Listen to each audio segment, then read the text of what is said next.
we're going to get into some Lions stuff that I think some past pros have said that they feel really energetic about the Lions. First thing I wanted to talk to you about is, are you a fast food guy? I mean, do you eat a lot of fast food? I mean, yeah, I can't say I don't because unfortunately sometimes just in a hurry running around. Yeah, I get it. Yeah, I think that's what it is in this business. I don't. I can honestly say I don't eat a lot of fast food, but there is something that when I was a kid growing up that was really really special. If you ever went there, if you ever went to McDonald's, no, it's not Andy's last name. It is his last name, but he has no association. It is. Bill Simonson would tell you something different. It's a different type of McDonald's. Anyway, they're going to bring back the legendary fried apple pie. All right.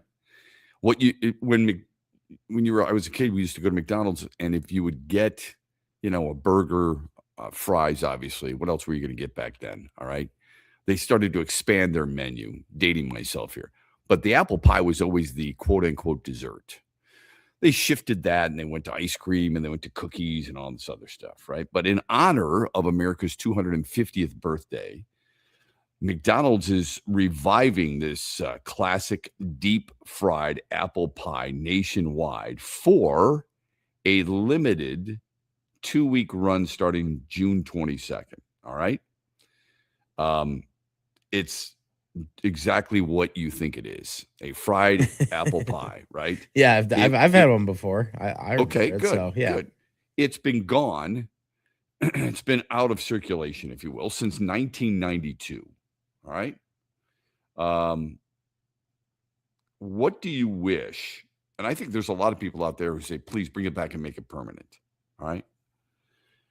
What do you wish would return from your childhood? Gosh, give me something that you had back in the day that you no longer have. What is it? Well, can it be anything, or does it have to be around like the fast food? It doesn't have to be food. It can be anything. Pick anything you want.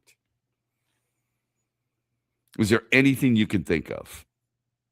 Well, I'm trying to think of like an exact item or like something that I would want back in my life, but I mean, Sure. there's like times in my life, I guess, that I like wish that I could go back and like revisit. It's an Eddie Money song. Yeah. If I want to go back, see, for me, it's not specific one national product. Like I could sit there and say the boombox. No, people have these massive speakers now. I'd never want to go back to the boombox. I would never want to go back to cassettes.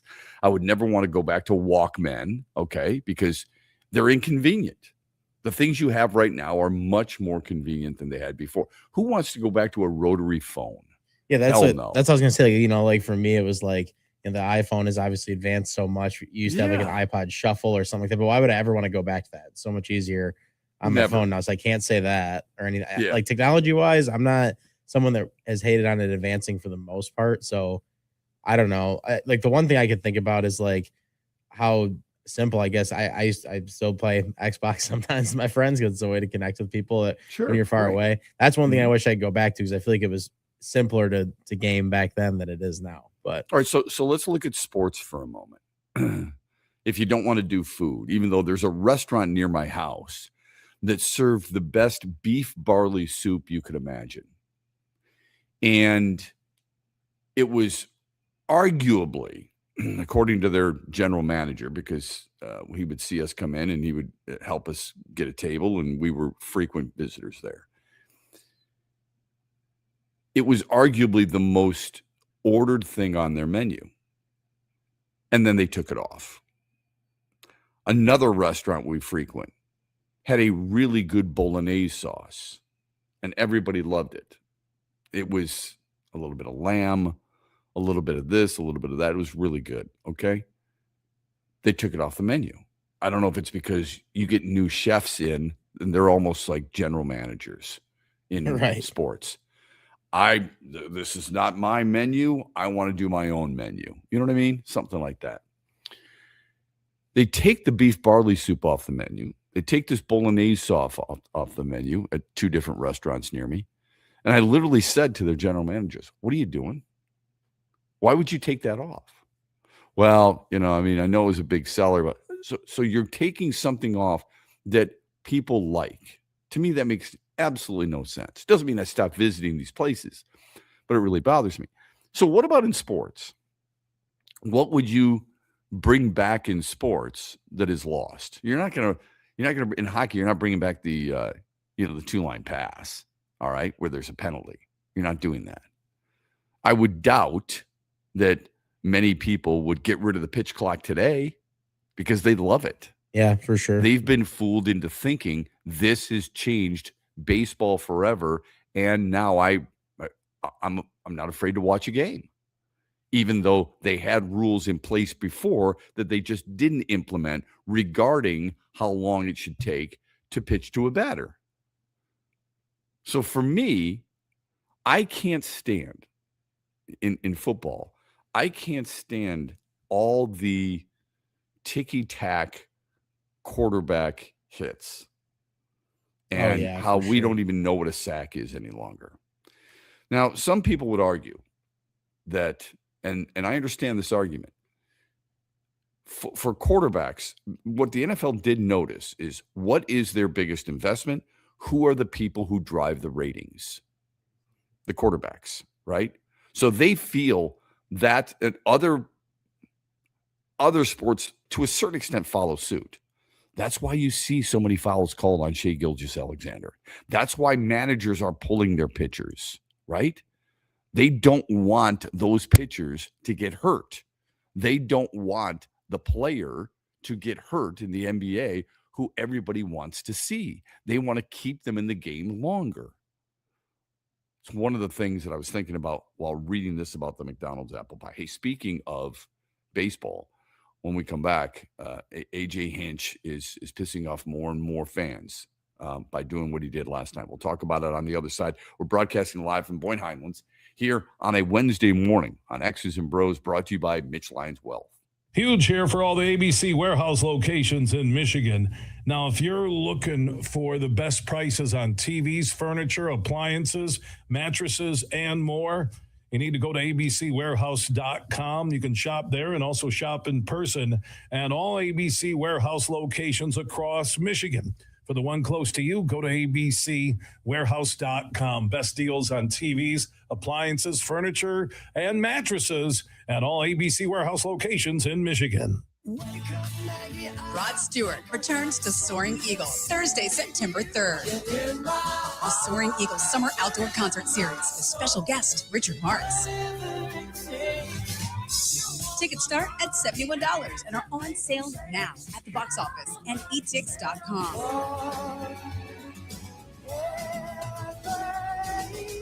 One last time, Rod Stewart with Richard Marx, September 3rd, SoaringEagleCasino.com.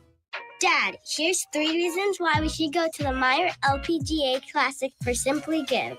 Okay.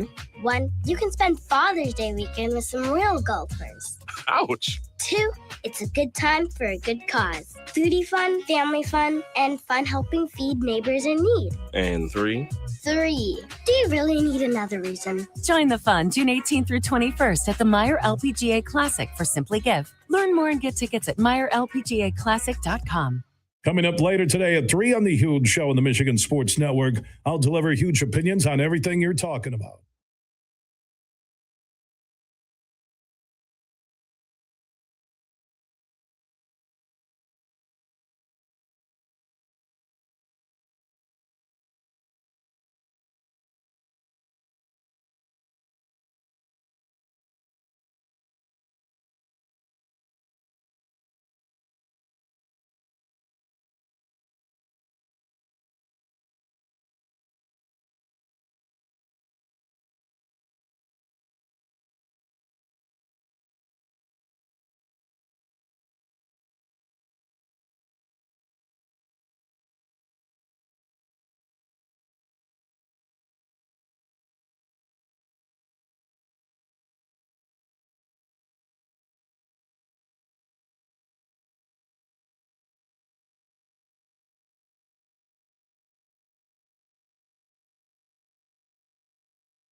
one of the many things that in our society today, there are less people drinking pop. Am I wrong there?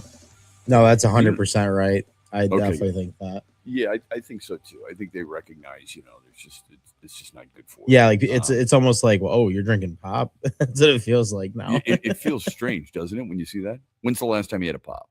Well, or a soda, if whatever. I'm guilty of actually. You want to talk about the one thing I actually do still get from McDonald's? I love a large ice Coke from there. That's like my one guilty thing. And then it doesn't help that Jack, he's a religious Coke drinker. So okay, all right. So he's got it around me.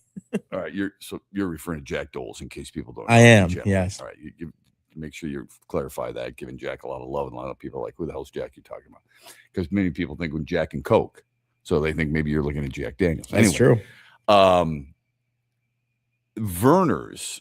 Do you drink Vernors? Are you a ginger ale guy? I don't know. I don't like actively drink it or anything. I don't mind it. Like it's not bad. All right. Because Vernors, I think, is a staple. It's a staple in the state of Michigan, right? This year marks 160 years of Vernors. I don't know if you know that. I did not. 6 years. Yeah.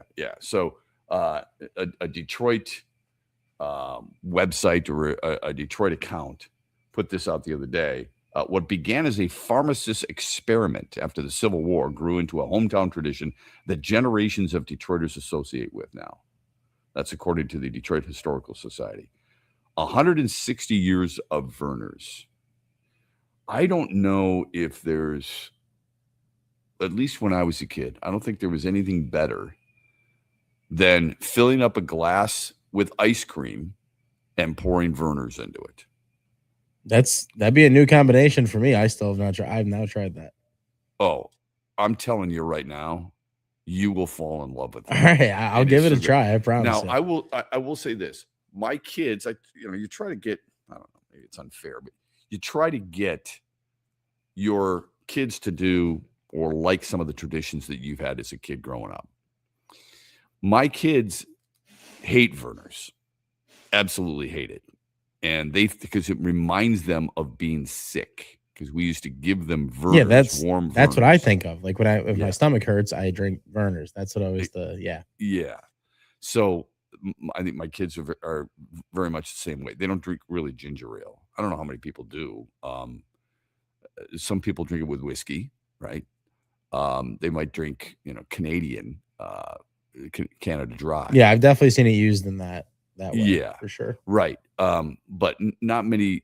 I don't know anybody who drinks Vernors with alcohol. I could be wrong there, but I have never seen it. But for me, when I was a kid, it was Vernors over a couple of scoops of vanilla ice cream, and it was fantastic. Didn't need anything other than that, and we treasured that. But it's 160 years of Vernors.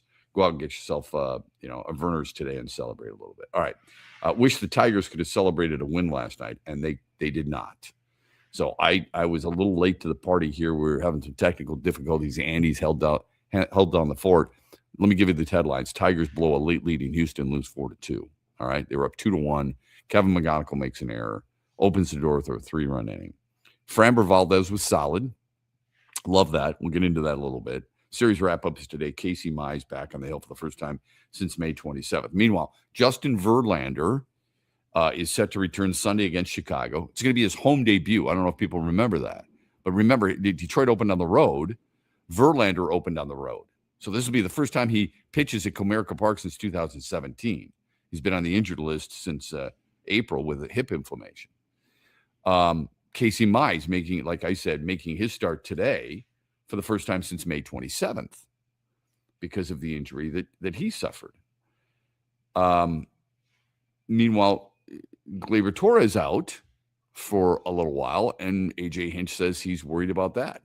Maybe Gleyber Torres came back sooner than he should have. Who knows? Usually they're more precautionary than anything else. So I don't think I'm surprised that would happen, that they would allow something like that. So anyway, the injuries continue to mount. There's all kinds of issues with this team. Every team goes through injuries. We know that. Cole Keith got scratched yesterday. Cole, I was just going to say, Cole Keith got scratched. So how much more can you take? Everybody was saying that's the interesting part about that one is everybody was saying it was that play at third base when he made a pretty nice play over there that he really rolled it, and then he hit a home run after that. So I'm just like, man, how did you not like notice it enough? He still had enough strength at a home run. Yeah, one of 3 home runs. Sometimes those things it takes a while, and then suddenly it creeps up on you, and maybe sometimes it happens overnight too.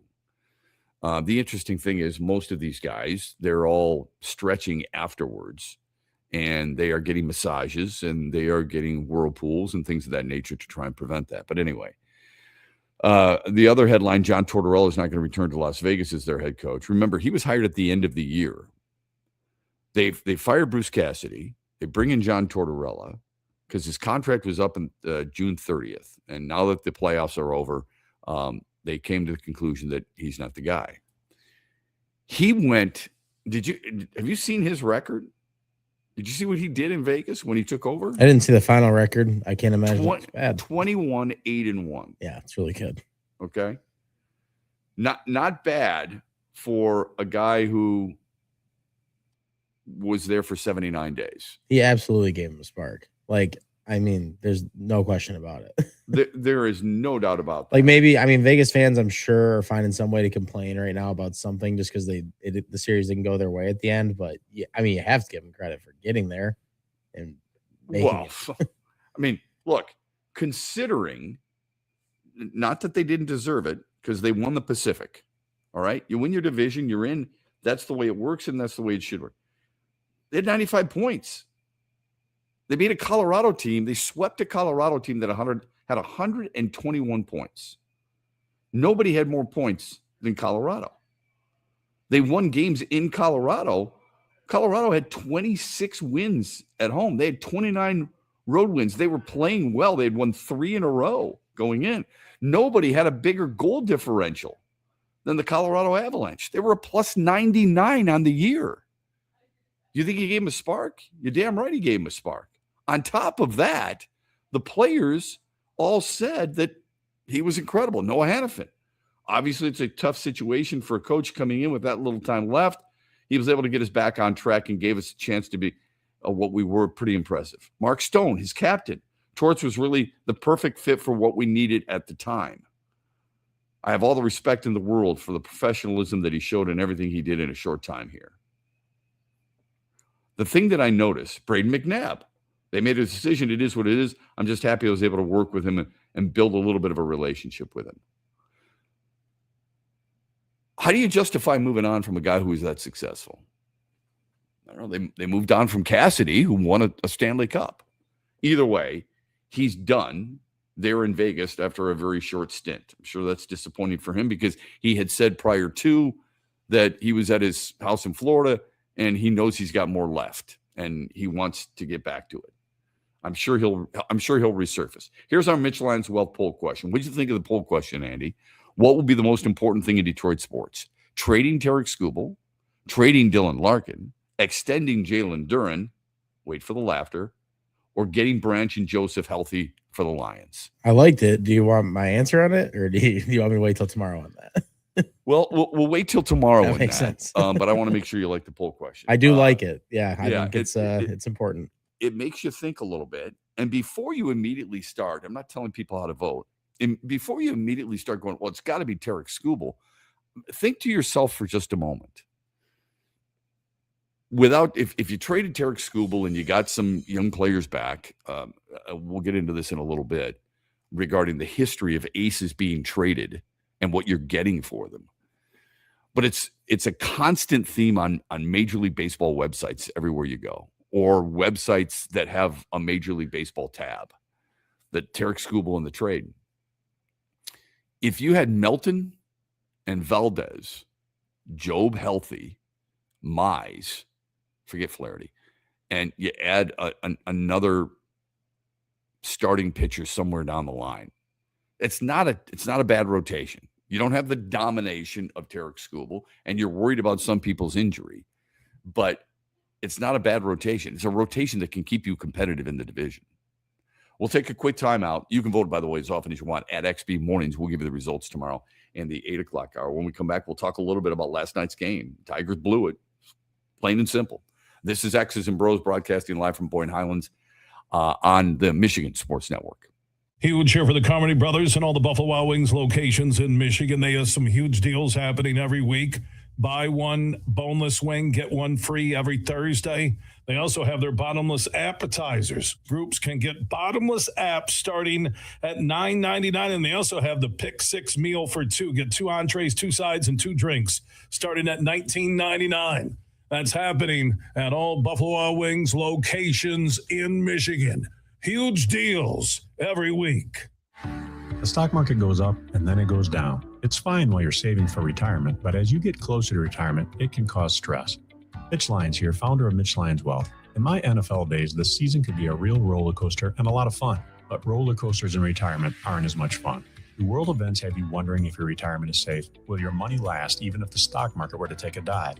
Have you had your retirement account stress tested to see what kind of risk you're actually taking? Let's not leave your retirement to chance. Hope is not a plan. Contact the pros at Mitch Lyons Wealth today and put us to work for you. Let's ensure your plan works even if the stock market doesn't. Text PLAN, P-L-A-N, to 844-867-8335. That's PLAN to 844-867-8335. MitchLyonsWealth.com, your best game plan to protect, grow, and win retirement. Investment advisory services are offered through MLW Advisory Services, LLC, DBA Mitch Lyons Wealth, a registered investment advisor.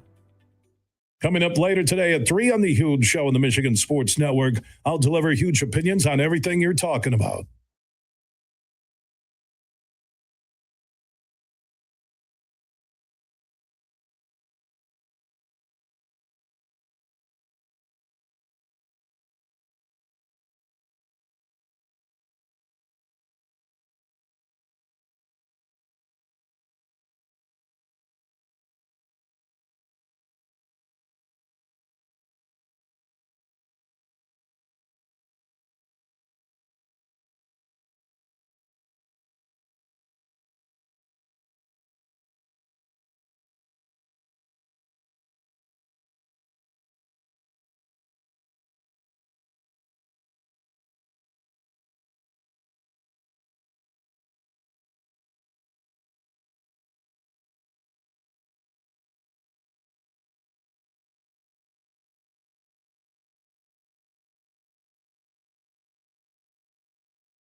Yesterday, welcome back. X's and Bros, Monday through Friday, 6 until 9.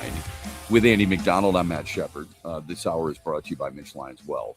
We're here at Boyne Highlands. The Epsom Golf Tour is taking place, and wanted to check this out. And we're going to talk to some folks here who are associated with the tournament, associated with this beautiful place in northern Michigan. It's incredible. I was at a party last night for this event, and there is one player in the field from the state of Michigan, Sarah White. She's from Grand Rapids, went to Michigan State, played her golf at Michigan State, and this is a really good tour for the LPGA Tour, and the LPGA Tour has a stop in Grand Rapids, of course, Blythefield Country Club, Meyer Classic. This coming weekend, we'll be there. Huge will be there. Andy will be there.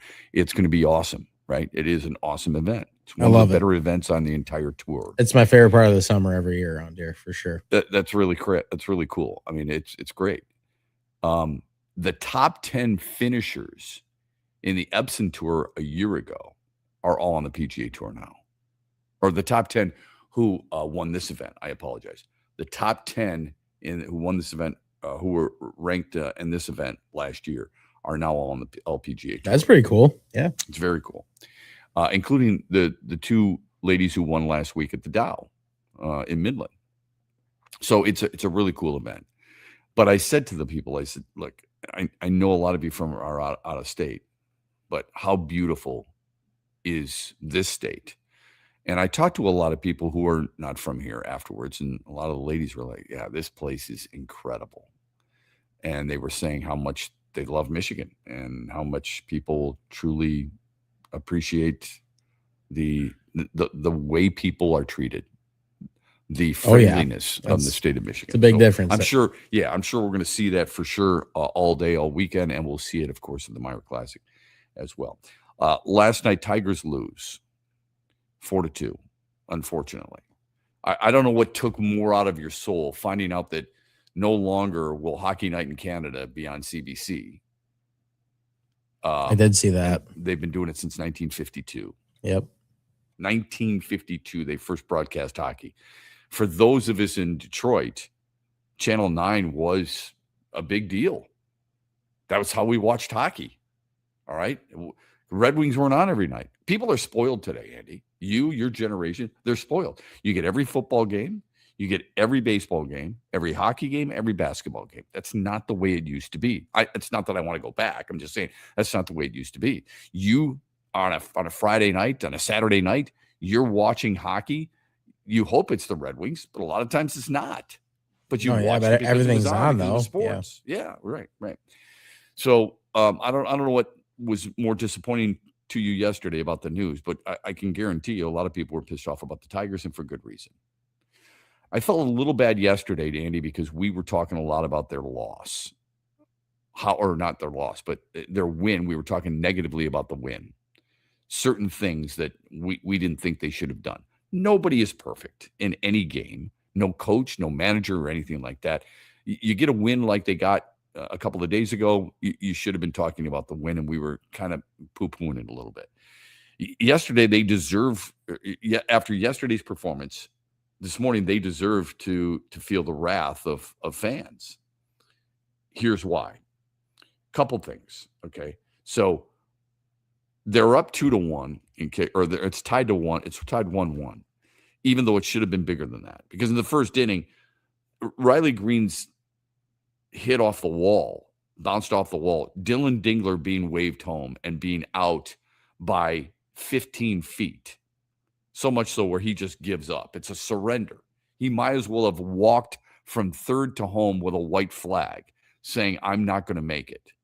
It's a terrible send by Joey. It's Cora. Insane. The pictures out there on social media are it's just, what are you doing, right? Every third base coach, and I've talked to a ton over the years, what are they thinking? They're thinking when the runner hits second base, they know the right fielder's arm. They know every arm in the outfield, and they know the relay. You know who's out. They know the strength of the arm of the relay player. and they know, maybe more importantly, the speed of their own runner. It's not like Dylan Dingler is slow of foot. He's not John Mayberry of the past. Look that up, former first baseman, Kansas City Royals, Southfield native. But he's, Dylan Dingler, you're not confusing him with the great Ron LaFleur either, from a stolen base standpoint for Ron LaFleur. Sorry if I'm going way deep on you. Anyway, so it should have been 1-0 or at least been runners at the corners, maybe even second and third with Green. Who knows? But probably runners at the corners in the first. Instead, they make the final out at home plate. It's just obnoxious and ridiculous. Yeah, I think when the ball bounced over his head in that weird way, he probably just was like, yep, we're going to send them. No, but you can't do that. Exactly. That's the problem. You're watching the play. You're watching the play while at the same time watching your base runner. But I think people have wondered that about Joey Cora for a little bit of time. He's also been very aggressive and people love it too. Yeah, so, right. That's what I'm saying. You take the good with the bad, but that was they like being aggressive on the base pass. That was a bad send, plain and simple. It was a bad send. But anyway, it gets to be 1-1. Tigers reclaim the lead. A really good at bat by Hao-Yu Lee, who drove in the first run. He doubles. The best at bat in the inning in the 8th for Detroit, after Houston had tied it to make it 1. Matt Vierling stands in there. Hao-Yu Lee leads off with a double, and I literally said to a friend of mine, do you bunt him over? I said, A.J. Hinch doesn't do that. I said, so Matt Vierling has to go to the right side with this. And I love that he ambushed him. And he hit the first pitch he saw to the right side, moving the runner over. It's as good as a bunt. So it was a really good at-bat. Then Dingler hits one to center field, sacrifice fly. Detroit's up 2-1. It was just a couple of pitches just like that. You're like, wow, this team finally manufactured a run the correct way. Exactly right. I mean, that's the word I used last night. Here was my question. So Cater Montero walks a guy in the bottom half of the 8th, unfortunately. Should have been a double play.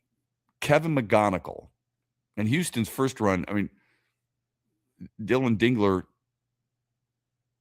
would like to have it back. He would like to have it back. It was not, in my opinion, it was not a pass ball or a wild pitch. It was a pass. The reason it's a wild pitch is it touches the dirt. That's why. Yeah. Okay. Any ball that's jammed into the ground, if you're going to find dirt, they're going to use it as a wild pitch rather than a pass ball. I agree with you, by the way. I'm just giving you the. No, I understand. I understand the ruling of it. It stinks. You could tell on his face. He was like, yeah, I should have made that play. Yeah, for sure. I mean, a Gold Glove catcher makes that. And exactly. He'll make that more oftentimes than not. Anyway, Kevin McGonigal is trying to get the ball out of his glove to turn 2 faster than he should have. The transfer was unclean, and it's an error, and everybody's safe. You don't even get one hit or one out. Here was my question. And by the way, in the top of the 8th, Jahmai Jones comes off the bench, 3 pitches, 1 out.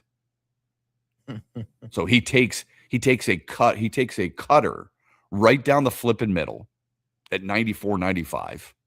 I'm not saying I could hit it. Just telling you, he takes a pitch right down the flipping middle. Then he swings and misses, I think, at a sweeper. And then he flies one to shallow center field. Nothing special. Okay? So the march for Jahmai Jones to get off this team continues, unfortunately. I don't like people losing their jobs. I know how difficult it is to get to where these guys are. Anybody would like to see him succeed more than not succeed. I hate what he's going through. Yeah, exactly. I do. I think it sucks. I think there are people out there who actually root against certain people. That is not me. I am hopeful for players, okay? I want players to do well, especially Tigers players. Jahmai Jones, he's still a 26-year-old. He's still a guy who has worked his ass off to get to where he wanted to go. And he's trying to live a dream, for crying out loud. It's not like he's got a deep resume. He's never played more than 72 games in a season. And that was last year with the Tigers, because he's been in the Angels, he's been in Baltimore, he's been in Milwaukee, he's been with the Yankees, and now with the Tigers. So he's trying to find a home. I'm not rooting against him. You shouldn't root against him either. You need a power right-handed stick off your bench against lefties. Unfortunately for Jahmai Jones, he can't hit lefties this year. I don't give a crap what you did a year ago. You are judged on what you're doing now. So, again, they go to the pinch hitter role. Again, he fails. And again, people are going to wonder, what does it take for this team to make a right decision? Their success rate, their decision success rate, pinch hit opportunities, okay, a chance to advance runners, and mid-inning pitching changes to try and avoid a run to score. That's what I'm talking about. Those are the categories that come with decision success rate by the manager is at 47%. That ranks 25th in Major League Baseball. So in other words, when he goes to the pen and he brings in flipping Will Vest, why you pull Montero last night is beyond me. Okay? This is a guy who's used to starting. Don't give me this bull crap that he's on a pitch count. He's not. Maybe and it wasn't his fault. There wasn't a second out there. Like, I mean, right. I get it. Like maybe right. He looked like he wanted to stay in the game too. He got taken of out. course he wanted to stay in the I game. can tell he's getting upset with some of that stuff. Yeah. Well, he's on the hook for the win. Yeah, exactly. So first of all, and he of just course got, you want to stay in the game. He just got taken out of the starter role. You got a chance to get a win. Instead, he settled with the loss. Do you know how many pitches he threw last night? Probably around 30. When Montero comes in, he threw 30 pitches.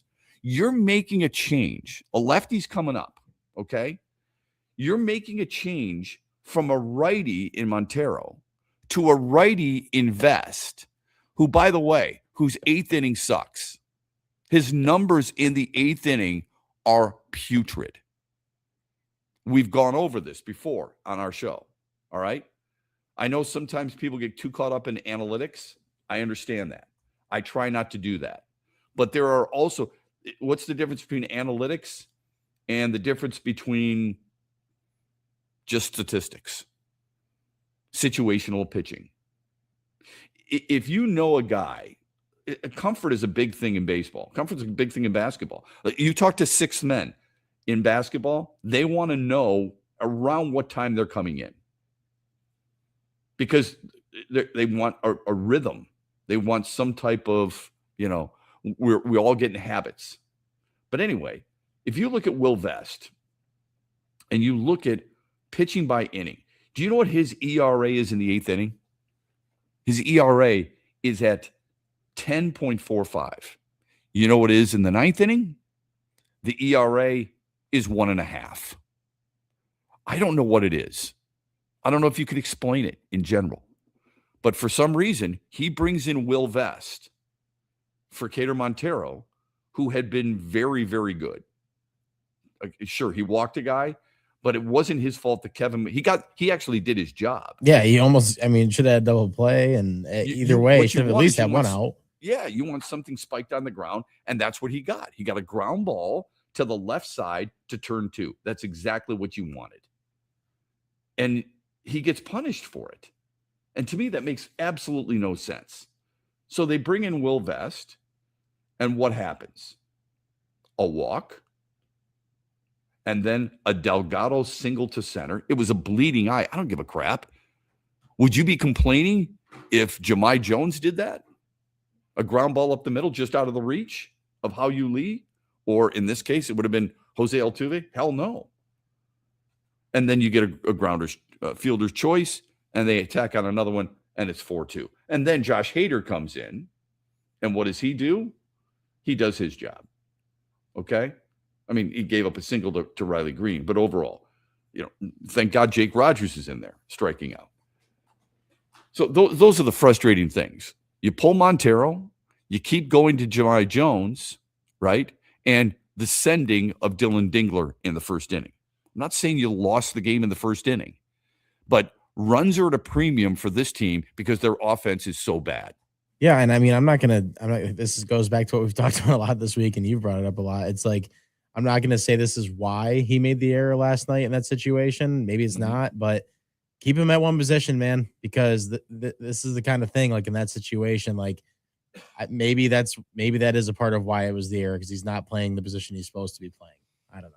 Well, maybe it's the position he's supposed to be playing, and he just made the error. I don't know either. Okay, he was at third base last night. Yeah, I don't know the whole story behind why the Tigers play who they play and where they play them. I truly believe sometimes it's just like, I'm going to do this because I can do this. And it really pisses me off. Oh, it's crazy. Like, it's absolutely Zach crazy.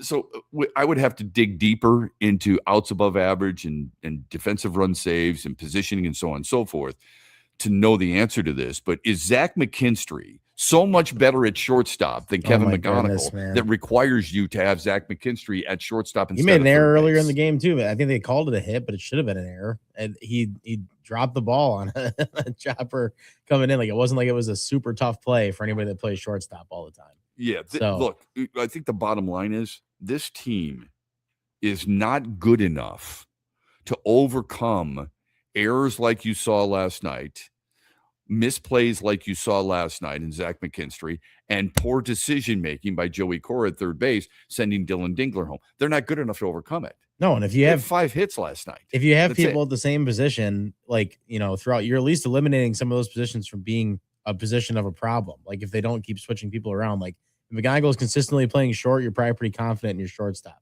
Instead, he put Zach McKinstry there last night, and he made a play in the first inning that, could have cost him more, but luckily last night Valdez had a pretty good game. But it's just, I don't know. I'm sick of seeing the switching too. It's starting to bug me more and more as the season goes along here with all this stuff. But a lot of teams are struggling to score runs these days, especially in the American League.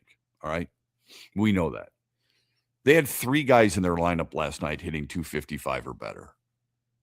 Dylan Dingler's hitting 255. The others are Riley Green and Kevin McGonigal. But here's what I would ask a lot of Tigers fans too. And I'm not asking people to turn on certain guys. No. Because if you're going to build this team moving forward, there are 3 key guys in this lineup that you want in their lineup every day. Kevin McGonigal's one of them, Dylan Dingler's another, and Riley Green's a third. Where the others come from, we'll soon find out. Is it going to be a Max Anderson? Is it going to be a Max Clark? We'll see about that moving forward. But those 3 guys for sure. Where's the disdain, though, for those who make those errors, like McGonigal, like Dingler? If Jake Rogers doesn't block that ball, you're pissed. If Zach McKinstry or Cole Keith makes that error, you're pissed. But McGonigal makes it, and nobody talks about it. The shift, and I'm as guilty as anybody else, the shift of the blame goes, why is A.J. Hinch pulling Cater Montero for Will Vest? That's what it is.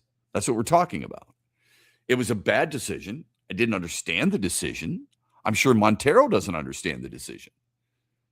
Not that the manager has to explain everything to the pitcher, but that's the second time in the last 3 appearances that Cater Montero has looked good doing what he was supposed to be doing. He got the ground ball, he threw 30 pitches, threw 21 for strikes. He did not want to come out of that game body language-wise. I could tell. Yeah. If he's a veteran, if that's Jack Morris, he's giving it to his manager.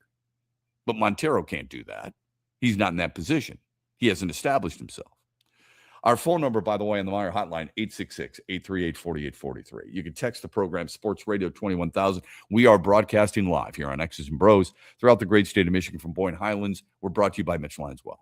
Rod Stewart returns to Soaring Eagle Thursday, September 3rd. The Soaring Eagle Summer Outdoor Concert Series with special guest Richard Marks. Tickets start at $71 and are on sale now at the box office and etix.com.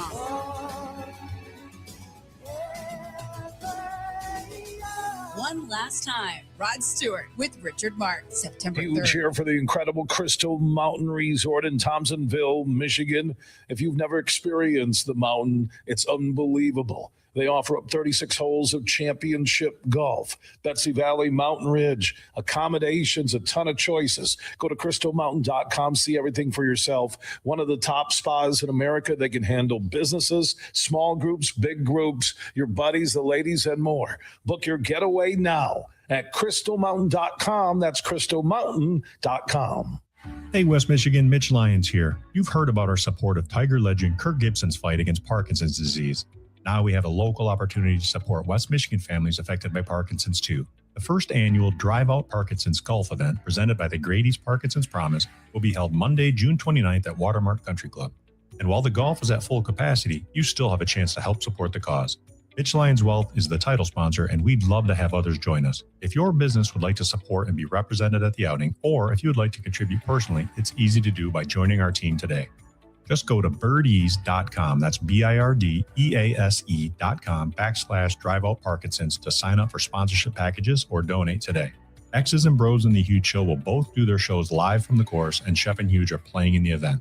Join us in supporting this great cause. A portion of the proceeds will go to Gibby Center, and the rest will support local families. Go to birdease.com/driveout Parkinson's or contact me at mitchlyonswealth.com for more info. Van Andel Institute Purple Community is a grassroots fundraising network powered by the dedicated volunteers who support VAI's mission to improve human health now and in the future. When you raise funds through the Van Andel Institute Purple Community, 100% of the proceeds go directly to the Institute's research into diseases like cancer and Parkinson's, as well as VAI's science education programs. Learn how you can get involved at purplecommunity.org. Celebrate the soul of folk and Americana. The Lumineers Automatic World Tour comes to Soaring Eagle Casino and Resort Sunday night, July 19th, with special guest Josiah and the Bonnevilles, part of the Soaring Eagle Outdoor Summer Concert Series. Tickets start at $67 and are on sale now at the box office or online at etix.com. Showtime 8 p.m. See the Lumineers live with Josiah and the Bonnevilles, July 19th at Soaring Eagle Casino, SoaringEagleCasino.com.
hour of the program. Glad you're with us. We're brought to you this hour by our friends at Meijer. We are broadcasting live here from Boyne Highlands. That's fantastic, man. It's God's country, that's for sure. Nobody knows that better than Sean Richter. He is the Senior Vice President of Golf Operations, not just for Boyne Highlands, but for Boyne throughout the country. You got 14 properties you handle, right? Yeah, 14 golf courses, 2 clubs, spread across 6 resorts. So it's pretty wild and awesome. What makes this place special? Last night, folks, in case you were wondering, they have the Epsom Tour here. The ladies are super fired up. I said it earlier. Only one, I believe, is from the state of Michigan. And we were talking with a lot of the ladies last night, and they are blown away, not just at your facility, because it's simply spectacular. It's breathtaking, but also with the state in general. What do you think makes Boyne Highlands special for you? You know, the Highlands, we have 5 golf courses here, you know, the 4 big courses, if you will, and then follow that up with Dunebray, our short course that we opened last summer. And, you know, it just gives you a tremendous amount of variety. It started here in 1966 with the Heather. Every time we do something, we still compare it to the Heather. And we think, you know, having the Epsom Tour here for the 2nd year in a row really validates us as a destination and world-class golf. You guys are also making sure that not just the people in Michigan who just love their golf and love coming here are aware of your beautiful facility, but people outside the state of Michigan. How are you doing that? You know, by tremendous marketing efforts is where it really starts. You know, we have the product speaks for itself, but the direct flight market into Traverse City has really helped us over the last decade plus. And we've had guests from 48 states each of the last 3 years. Which is, again, to validates, I think, for us, the things that we're doing. And we continue to work on relationships and media partners throughout the country in the right places to help tell our story. When people come here, what is the feedback you get more often for first-time visitors and even those who want to come back over and over and over again and make it more of a routine for them? It really, what we hear most often, that we're blown away, you know, again, by just the sheer beauty of Northern Michigan. But it's really about the variety of the golf courses and the consistency of how they play. So, you know, you go to whether Bay Harbor Golf Club, Boyne Mountain to the Alpine here at the Highlands, your green speed is very consistent from golf course to golf course. And we find that really important because nobody wants to get out there and go, okay, how is it going to be this time? But it's really consistent across your visit. You've been here for a long time. You went to Ferris State, so you're a Bulldog. Yes. Okay. Congratulations on, you know, the constant football national championships, by the way. Even though you didn't have anything to do with it, but you're a proud Bulldog and you should be. So this has been home for you. This has been kind of like the dream. You're kind of living the dream, aren't you? Yeah, I pinch myself quite often. You know, I've been here for 27 years. Wow. It's been a heck of a trip. I've had a ton of opportunities, whether I was a golf pro here at the Highlands in 2 different locations for a number of years, and then I was the director of golf, and now in this role. And I feel fortunate that I get to lead this thing, and I have an incredible team that really gets it done day in and day out. And my role is to serve them and to make sure they have what they need to be successful for our guests. Let me ask you, so you got to be a leader. So let me ask you about leadership. Yes. Because I find it fascinating with leaders in any sport or any business. What do you think the most important thing a leader can do to have people follow him or her? You know, we subscribe to servant leadership, which is really tipping the org chart upside down and serving your team. I'm not up here, I'm down here serving them. Interesting. And so, you know, what are parts to that? We talk a lot about on an annual basis, you know, a word that kind of is a guiding light for us for years. So patience is really about listening and about understanding and about being helpful and, you know, being available. And I think all those things go into leadership. But at the end of the day, you need to be there to serve your team. Love that. Fantastic answer. We're talking with Josh Richter. He is the Senior Vice President of Golf Operations here at Boyne. The reason I bring that up, too, is because last night we had a nice conversation with your lovely wife, who is also a leader. She's a coach in cross country and track as well, which I think is fantastic, giving back to kids. But she could be a tough leader, too. And that's a good thing. I think it's fantastic. I wish we had more of them. Okay. We're not talking about Bobby Knight throwing a chair here. We're talking about expectations and living up to expectations. Yeah. Do you follow your wife's suit in that regard with some of your team members, and what are the expectations in Boyne? Yeah, we have expectations, and I think what has to go hand in hand with it is accountability, though. Okay. Like, do you understand what the expectation is, and are you holding yourself and your team accountable to that? Mm-hmm. And like the story we talked about last night, she had a little thing happen with some of her kids. They didn't live up to what the expectation was. She held them accountable, and they improved because of that. I absolutely, I was enthralled with a lot of the stories that she was telling us. And I know it was to a certain extent, she was kind of holding back a little bit. And she's like, I don't really know this guy. Do I really want to go there? But then the more you talk to her, the more you realize I would want my son or daughter, it doesn't matter, to play for somebody like that who's a coach. And I think we need more of that. Let's get to the Epson Tour. What's important about it, do you think? I had mentioned earlier that, you got 10 who finished the Epson Tour a year ago. The top 10 made the LPGA Tour, and they're now playing on that tour, which is fantastic. Why is the Epson Tour important to Boyne, do you think? We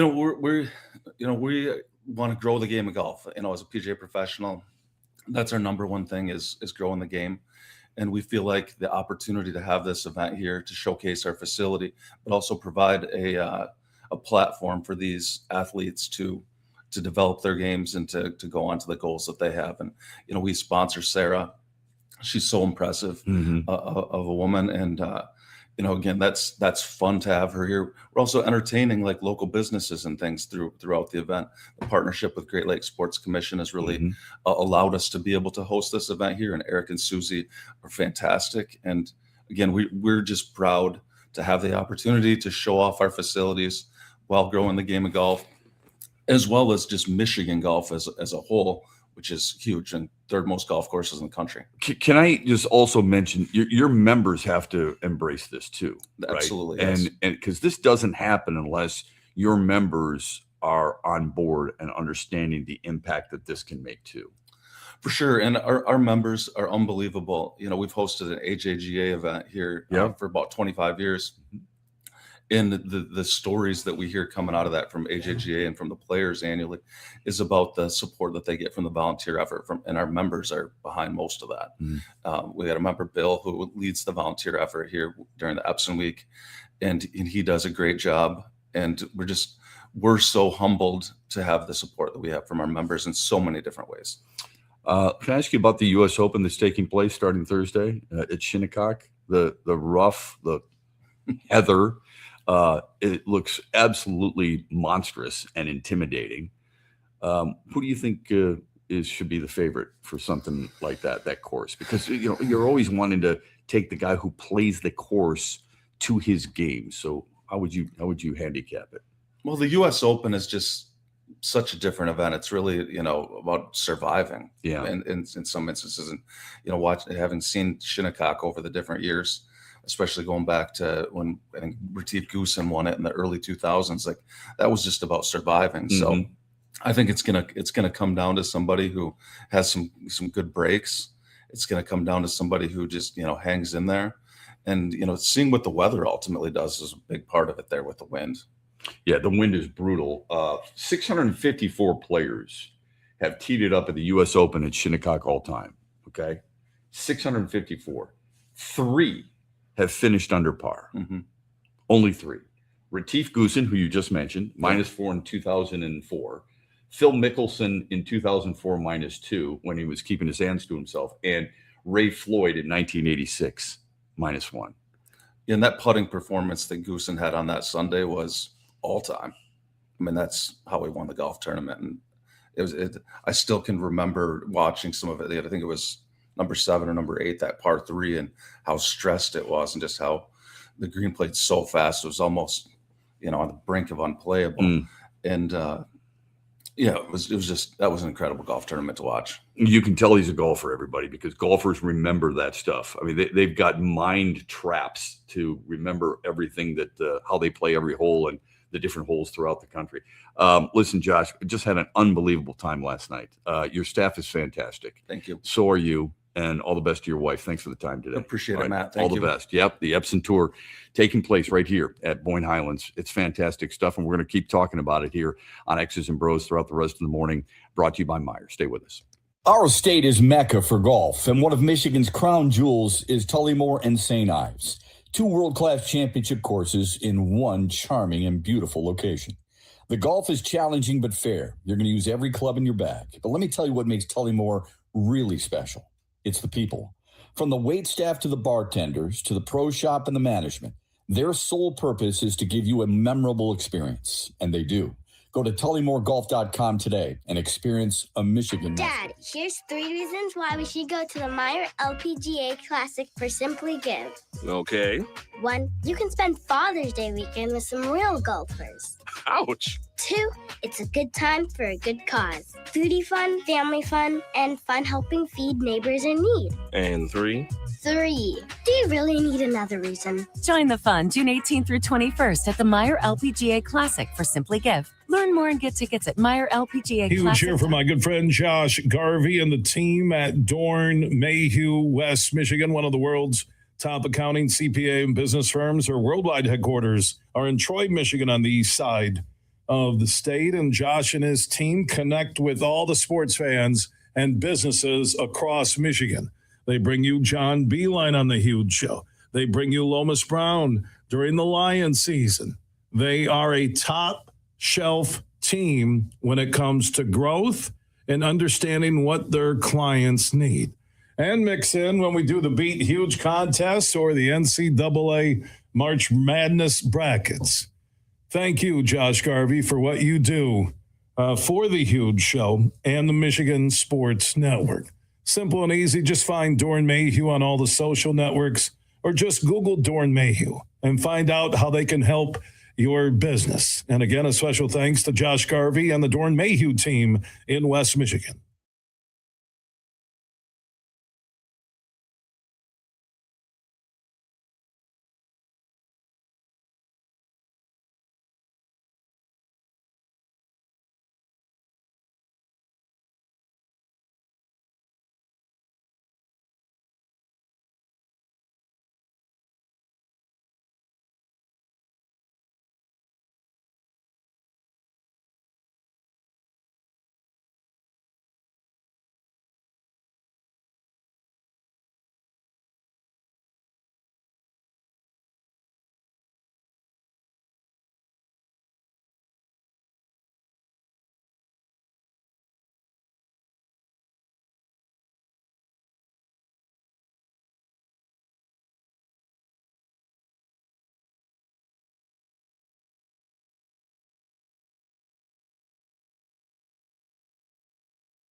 After the hour, welcome back. We are live at Boyne Highlands for the Epson tournament. It takes place starting today and goes throughout. Actually, it's a Pro-Am tournament today. And then it takes place all the way through Sunday. This is X's and Bros. We're brought to you by Meyer. Ken Griffin has been doing this job for close to 20 years. He's the director of sales and marketing here at Boyne, and a big reason why the tournament is here. Congratulations, first and foremost, on the opportunity to retire. It's well-deserved after everything you've been through. How are you doing today? Well, I'm doing great. I mean, it's been it's not only a fabulous place to visit, it's been an incredible place to work for. Mm-hmm. So my shtick is, after 25 years of calling on, competing with, or working with them in some capacity, I was fortunate enough for the last 18 to work for them. And what great teams, as you and Josh talked about. Yeah, well, it's not a shtick. It's a career, and you've done a great job in doing so. What have you enjoyed most about your role here and fallen in love with this place, even though you already loved it in the first place? I think it's teams I work with. I mean, I really, truly can say I enjoy coming to work every day, because all the oars are in the water rowing in the same direction. And you don't find that very often. Not many people can say that. No, that they wake up and they want to go to work. They're excited. It's just that's the part I'm going to miss the most, are the people I work with. And plus, I'm a little bit spoiled about the golf. I'm going to figure out where I'm going to get such great golf. But those are the biggest thing, is the team that I work with. Mm-hmm. Last night was a fantastic event. I know you're there for the majority of it, but to watch, I've always enjoyed watching people's reaction to our state, because I don't think Michigan gets nearly enough credit for its beauty. When you see these ladies come from all over the country to play in this event and recognize what you have to offer and our state has to offer, how does it make you feel? Well, it makes me feel great to be part of it. I mean, the fact that Michigan has 6 professional women's events this summer, that's incredible. No other state hosts that much golf. And as Josh said, no other state has as much golf as we do. And we cram it into such a short window. When you think of how much golf we play in Michigan, between April and November 1, it's incredible. What does the Epson tournament mean to Boyne, do you think? Well, I think it, again, continues that path we have of more national recognition, not just for us, but for golf overall in the state, whenever you can hold these type of events. And the opportunity to bring so many, women that are growing in their careers and trying to gain that path to their LPGA card. It's just incredible opportunity for us at Boyne Golf and for the state of Michigan. Ken Griffin is the director of sales and marketing here at Boyne. He's joining us here on X's and Bros as we broadcast live the Epson tournament beginning tomorrow. It's a big deal. I mean, a lot of people look at certain events and think, well, is that a minor league event? It's not a minor league event. This is a tour where women are striving to reach their ultimate goal. How do you make it more well-known, do you think? Well, I think the big thing is that, one, people don't understand the quality of these women's players to live. It's up and coming golfers for sure. But then there are also women who are just like the PGA Tour. People have a bad year, they fall off, they may go play the Corn Ferry. Same thing happens here on the Epson event. I mean, they're competing with women who have been on the LPGA Tour. Our own Sarah White has played in the Dow a week ago. She has played in 4 professional events. So it's a very fine line between LPGA Tour and the Epson Tour. And there is some movement back and forth on it. And her brother, Brett White, is on the Corn Ferry Tour. Exactly. Yeah. What I like most about the people within your group, within your family, your Boyne family last night, and talking with them was that they understand that there's a lot of golf destinations in the state. They don't want everybody. They just want to be on everybody's radar to come here. What do you appreciate most about that type of attitude and the fact that you're celebrating Michigan golf at Boyne, not just Boyne itself? Well, if you go back 8 or 10 years ago when we really started down this path, we were a very popular Michigan destination and slightly known regionally.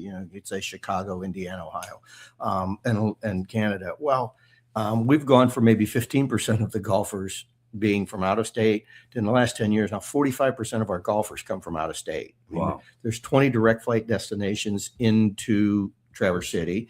Their expanded service into Pellston, even as recently as last year, with both United and Delta flying, and that kind of access. I mean, Colorado, California, Florida, Texas. They're all in our top 10 for where golfers come from to play here. Right. And everybody would say, well, you're in this centric circle. No, it's really expanded, because who doesn't like, well, wait a minute, I can play. Now, it may be golf, it may not be golf, but I can play from 6:30 in the morning till 10 o'clock at night. So I can play 18 and go do many other things. I can play 36 and still go have a great dinner and maybe go out on Dune Brae, the new short course, or the putting area. But, and the fact is it's 75 degrees, it's low humidity. I mean, if you live in a southern state, there's no better place to come play. Yeah, I agree. Sarah White's going to join us here. So, Ken, thanks for the time. Appreciate it as always. It's Matt, thank you very much. Thanks for having me on. Yeah, Ken Griffin does a great job as Director of Sales and Marketing here at Boyne. If you could slide out, we'll bring in one of the stars, Sarah White, who's the star, right? She's getting ready to play, not just today, but all weekend long, and super excited for it. You and your brother are kind of living the dream to a certain extent. But you were a hockey player growing up, which I didn't know, which I love that about it. 5 until I was 17 when I graduated high school. And how does hockey and golf coincide? How does that help you a little bit, if at all, do you think? Well, most of the time, slap shot and golf swing are the same motion. Okay. So same kind of movement with using the ground and everything like that. But one, I played hockey left-handed and I play golf right-handed. Oh, interesting. Okay. And then 2, I was a goalie. Oh, okay. Well, that's a big difference. Very big. Right. Playing the puck in the trapezoid is a lot different than skating it up the right wing. Yeah. Yeah, I get it. Okay. I was like a center or right wing when I was growing up. And then when I, got to like 12, 13, everyone's starting to hit puberty and everything. My dad was like, all right, you're either going to go to girls hockey because I'm not going to have you. That's all right. This is live radio. It happens. I'm not going to have you get thrown around the boards by like 6'2" guys or go to goalie on the boys' side. So makes sense. Yeah. All right. What do you love most about your game as you enter this tournament? I'm hitting my irons really well. I mean, last week at Dow, my partner and I just unfortunately kind of got the windier wave. So when it's that windy, it's really hard to get stuff close. Like we'd hit, I think I hit like 15 or 16 greens on the the second round, which is the best ball. So I'm not mad at how I hit. I lipped out a few putts. I shot like even or 1 under on my own ball, which was great in that win. Yeah. And then we didn't make enough birdies as a team. So I'm hitting my irons really well. I think I'm kind of dissecting a golf course really well. And then, I've been working with my mental coach, Andy Matthews, in Grand Rapids a lot. So he got to see me play on Monday in the Monday qualifier for Meyer. And I mean, it's all falling into place. Jordan last week was at the Dow with me for a couple of days, helped see me chip a little bit. He's like, hey, do you notice you're doing that? And I'm like, no, I don't. And then, so Jordan, helps me. And then I'm sending my swing to my coach online because he's in Texas. And he's like, it's looking really good. And I was like, this is probably the best my swing has felt in a long time with everything that we're working on. So I'm just excited. And putting's good. What's the hardest part about golf? Like professional golf or golf in general? Golf in general. For the average golfer, I think staying in it mentally for 18 holes is really hard. I got friends who would say that after 9 holes, but you're right. Yeah. Well, I mean, it's mentally draining if you're in a round and you're in it for 4.5, 5 hours. It's never a 4-hour round anymore because it's perfect weather in Michigan, right? So you're always going to get a stacked golf course. Yeah.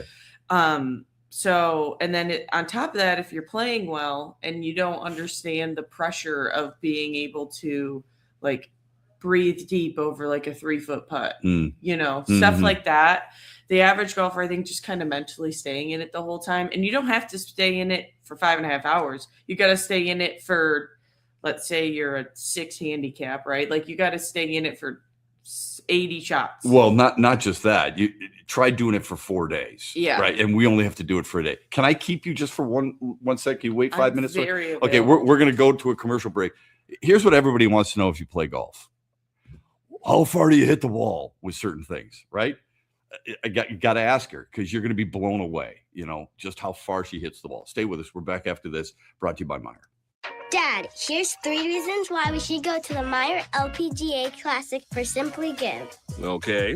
1, you can spend Father's Day weekend with some real golfers. Ouch. 2, it's a good time for a good cause. Foodie fun, family fun, and fun helping feed neighbors in need. And 3. 3, do you really need another reason? Join the fun June 18th through 21st at the Meyer LPGA Classic for Simply Give. Learn more and get tickets at MeyerLPGAClassic.com.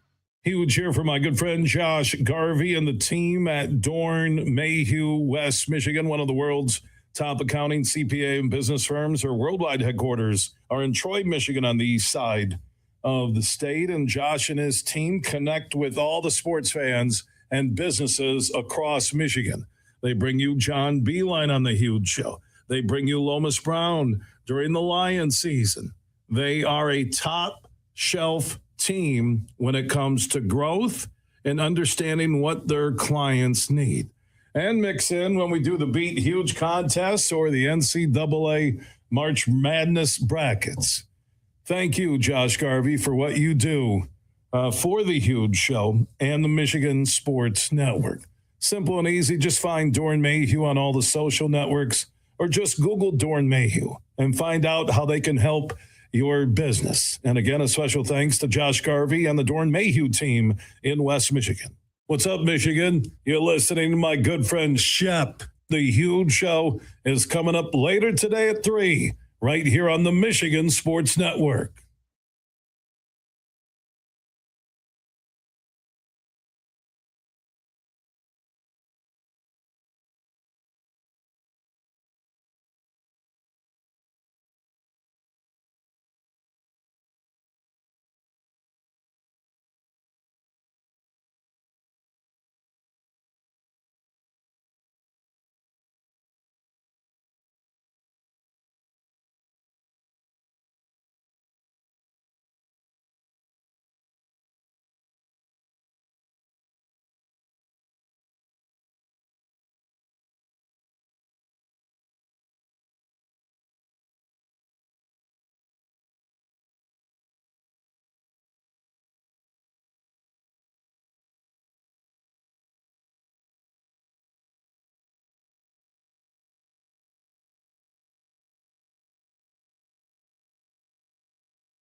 5 after the hour, we are broadcasting live from Boyne Highlands. It is the site of the Epson Tour, and Sarah White, who participated in the Dow last week and was on with a huge show, I believe, joining us here inside this beautiful facility. And thanks for sticking around. We appreciate it very much. No problem. So here's what people oftentimes wonder about life as a golfer. Everybody thinks it's so glamorous when it really isn't.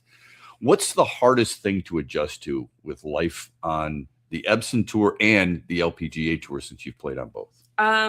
So if you play college golf and you play in a lot of events, right? Like most of the time you're a really good collegiate golfer, have the opportunity to turn pro. And you played at Michigan State. No, I played at Texas State. Or Texas. Yeah, Texas, I went to Western Michigan my yeah. first year, and then my coach ended up leaving, so then I went down to Texas State. That's right, yeah. Yes. So when you're in college, you have your coach and your administration book everything. You don't have to pay for anything. Most of the time, you don't have to pay for school. They just tell you when to show up. You get to the airport. Everything is taken care of.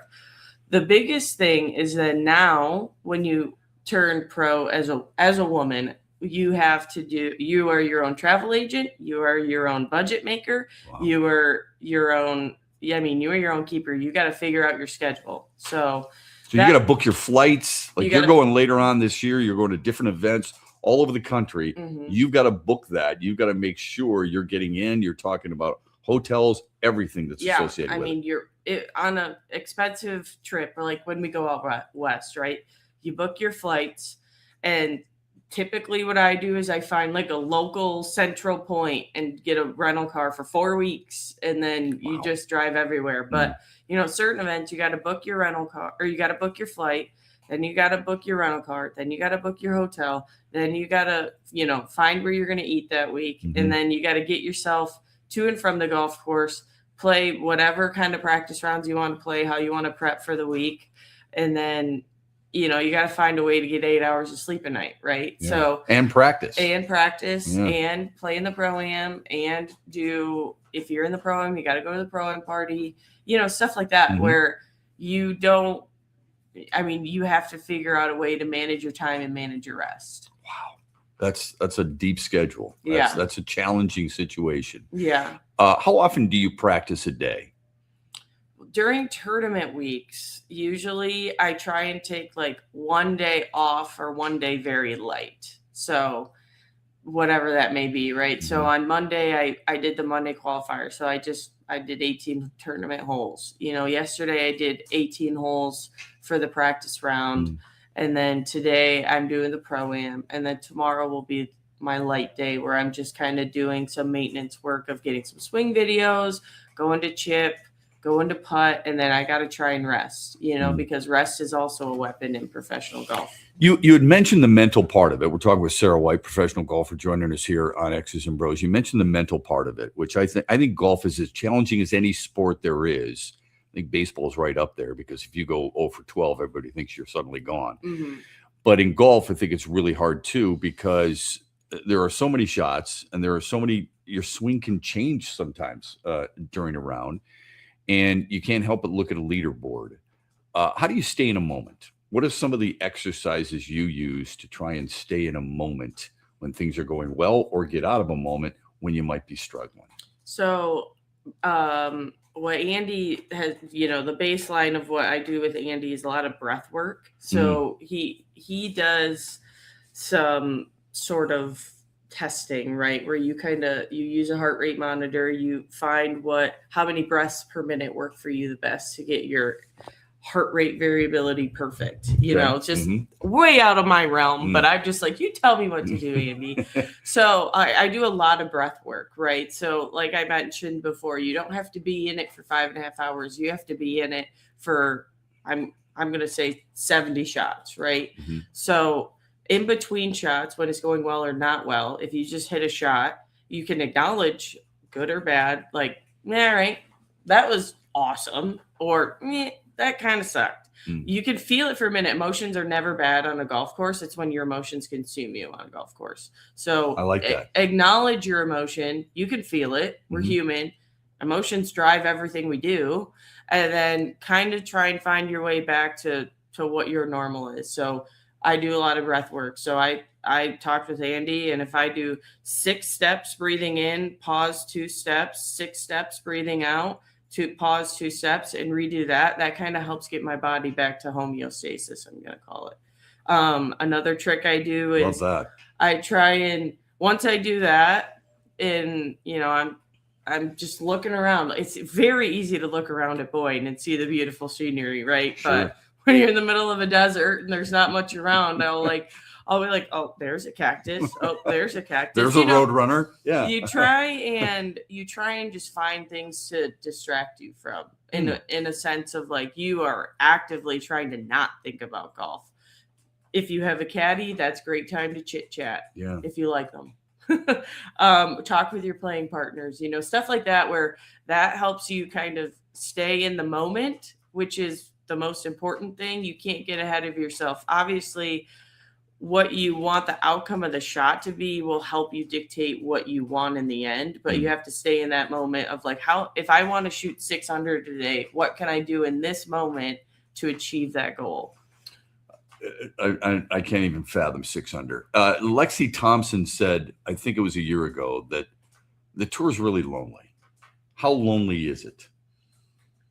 That's where I think the Epson tour differs, where I'm friends with pretty much everybody out here. If I'm not friends with them, I probably don't know them. Right. So a lot of the time I find that if you just got to be nice. I mean, you'll have a good group of friends. I mean, I played with LaCaribee last week. Her and I have known each other. She was my playing partner at my first ever, it was Symetra back then, Epson tour event. I ended up winning, and her and I played together last week. And she goes, do you remember you drove the green on hole 8 and you put it to like 2 feet? I was like, actually, no, but that's awesome that you remember that. I mean, when I won, I woke up on 18. My brother was on the bag for me. He literally shook my head on 18. I had to make like a 5-foot putt. He goes, you made 1 million of these. We're like this close. Mm-hmm. He's like, you made 1 million of these. That's the only thing I remember. And then I make the putt. Wow. Of that whole tournament. That's what I remember. Somebody told me last night you drive it well over 300. Yeah, I hit it pretty far. That was also hockey, though. I mean, we had to go dry land and all that other stuff. I had to keep up with the boys, so that helped. And then my first swing coach in Michigan was Scott Dowling, and he knows how to help you hit the ball far, which was awesome. So that has translated for Brett and myself. What's the key to hitting the ball further? You got to get to the gym, got to eat enough protein, and then you got to find a good coach that'll help you be efficient. Efficiency. Yeah. Okay. So it's hitting the ball harder does not always mean farther. Oh, really? Yeah. Okay. Because we're caught up in, analytics these days in every sport probably takes over. Yeah. But we're caught up in swing speed and ball speed. Yeah. Right? Yeah. Isn't that what everybody's trying to accomplish? Yeah. Okay. How do you increase your ball speed and your swing speed? I do a huge workout program with it's Train PMT, which is in Dallas. So Mach 3 speed training, and Jarrett Phillips is trained PMT, who's trained PGA Tour, LPGA Tour players. I have a specific app on my phone that's got, my weight room foundation program. I've got my speeds training program. I've got my mobility program. We've got, everything like that. And believe it or not, I'm never under a barbell. Really? I mean, I did all that in high school. Thankfully, my dad was a strength and conditioning coach, right? So I learned proper form well. So everyone's like, you got to be hitting these weights. I'm doing like 5 to 10 pounds on this cable machine, and I'm sweating bullets, right? Like trying to learn proper loading and trying to get my pelvis properly loaded in my sternum. And I'm like, this is hard. Yeah. So it's not. Some people need the barbell though, right? So some people actually just need to put on any kind of muscle. But for me personally, I do not. I love that. Yeah. It has to be, you have to find the right group, right? So like with Game Above and Boyne, I'm able to find my team that works specifically for me. And what I need is way different than somebody else, that weighs 110 pounds, that's never seen really a weight room. Yeah. They're probably still a really good golfer, but if that's what they want to accomplish, they got to find a team that can help them. That's fascinating. Take me through your bag. How far you hit each club? Can you? What's in your bag and how far are you hitting each one? So I have an anomaly. Okay. So this is not going to be normal. So since I hit the ball so far, I worked with a person that did like master club building and club fittings and statistics. So I have 5 wedges, 60, 56, 52, 48 pitching wedge. Wow. Okay. So that's interesting. How far do you hit the pitch? 129. Right to a on T. it. Right on it. Okay, Yep. 129. Yep. All right. Then how about the 9 iron? 142. Wow. 8 iron. 153. We have 11-yard gaps until the 6 iron. You have 11-yard gaps. Okay. Yeah. 7 iron would then, so if it's 150, 164. Okay. Yeah. And then you get to the 6 iron. 183. I don't own a 5 iron. So Why I have like. Why not? I never hit it. I mean, I hit the ball so far. I hardly ever had to hit a 5 iron. So I would. Thus the extra wedge? Yeah. Okay. So typically I would hit 60 to 6 iron. I'm going to say 95% of the time into a par 4. Right. Mm-hmm. So that would be my range. And then I hit the 4 iron for going for it on a par 5 or off the tee. The 5 iron was kind of a waste. So what we ended up doing is like slightly stronger 6, slightly weaker 5. And I just, the wedges helped me so much because I used to only carry 60, 56, 50 degree. And out of all of my wedge shots, I would hit the 50 degree 78% of the time. So they're like, you're hitting this one so much and you're so versatile with it. Let's split it into 2 and you can be just as versatile with these 2, but get better numbers. How far do you hit that 50? I have 52 now. Oh, 52. That's right. It's like 105, 104. So no 5 iron. Do you have a 4 iron? Yeah. How far do you hit that? 203. Wow. And then you obviously have the driver. Well, I carry it like 197, but like roll out. Okay. Yeah. So you have a driver, 3 wood? 3.5 wood. It's turned up a little bit. Okay. And then you have a 5 wood or a 7 wood or? I call it my 5, 6, 7 wood. Okay. So it's a 5 wood head turned up to a like 19.5 degree, but cut down to a 7 wood length. It's basically a hybrid, but it just goes the number I need it. And I love it. What's the number? It needs to go like 218. I can crank it out to like 225 if I need to. And then how far do you hit the 3 wood? Like 245. Really? Yeah. And then the drive is 3 hundo. Yeah. At least. Yeah. Yeah. That's beautiful. Yeah. God. What's the biggest misconception that golfers, recreational golfers have about hitting the ball in general? farther doesn't always mean better. I think recreational golfers are the biggest liars on the face of the earth. I think they're like fishermen. Well, yeah. Every fisherman thinks I just caught this massive bass. I can't tell you how many golfers I play with are like, yeah, I hit it about 300, and I start laughing. I go, no, you don't. You don't hit it 300. No. I'm not sure we know what 300 is. Yeah, you might have hit it once. Yeah, on the backside of a hill that rolled. Yeah, on the backside of a hill that rolled, for maybe 70 yards. I don't know how controversial we can get on here, but controversial all you want. I say it all the time. Don't agree. I think there should be a handicap system. I don't believe it should be your potential. I think it should be an average. Over how many rounds? Like your last 8 rounds. Take out or isn't the that last what it is? 10. Isn't that yeah, what it but is? it's your potential, not the average. Oh. So if you have a 6 handicap, that's your potential. That means they typically shoot 82. Like you should take the lowest out, the highest out, and take the middle in between, and that's your handicap. Right. So it's not like your potential. I got you. Yeah. No, I think I would agree with that because everybody gets.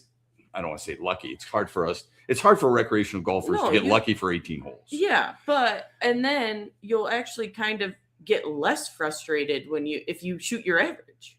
Absolutely. Like you're like, I'm a 6 and I shot 70 or 83 today. And I'm like, well, you probably always shoot 83. That's true.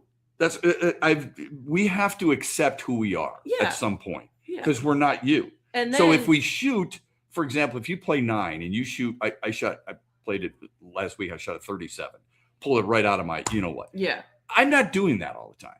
I just had a really good 9 hole. goals. Correct. Okay. If you shoot 40, you're probably still super stoked. Yes, but all golfers go back and go, man, if I had just made that one par, right? Yeah. People think that sometimes these people are like, here's a gimme. You don't have gimmies. Right. There's no such thing for a gimme for you. Also, put $30,000 at the bottom of a cup. See if they make the 5-footer. I'm playing for $5 and sometimes you get nervous. Yes. Right? You're playing for career. Yeah. And you have to drain everything. Yeah. Right? It's real. I say this all the time about athletes in general. It's hard to impress you because you've done it, you've seen it, you live it every day. I wouldn't say it's hard to impress me. I think typically what I see in a pro-am, and I'm encouraging my group the entire time. And, I'll stick one to 8 feet or whatever, and they'll put it to like 20 feet and they'll be like, and I was like, that was awesome. By the way, we're like 140 yards out. You got a 20-foot putt. You're mad. Why? You hit the green. Exactly. I'm on the green. And if I'm on the green in regulation, I am dancing a jig. Kind of same, depending on the shot, right? Like we have a 200-yard par 3 over water today. If I'm sniffing the green, I'm pumped. Yeah. I'm super stoked. Like you have to manage people don't realize that 100 yards, the PGA Tour average is 18 feet. Really? Yeah. From 100 yards? Yeah. I did not know that. Well, okay, it could be closer now, but it's at least 15. That's the average. Wow. You only see on TV the good ones. That's right. You only see the good ones. No one's always sticking it to 5 feet from 100 yards. What are the things that you would say to recreational golfers that they need to do more of? Like, for example, instead of always going for the pin, what is the advice you would give to them to try and enjoy and improve their game a little bit? Start practicing your 40 to 80 yard shots. In a pro-am, if I can get to a green or close to a green on the drive, and they're in the middle of the fairway at 100 yards, I encourage them to take the 100-yard shot because the difference between a really good amateur and a really good pro is 40 to 60 yards. How close can you get it? That's interesting. We might not put it to 5 feet every time from 60 yards, but we very rarely chili dip it. Right.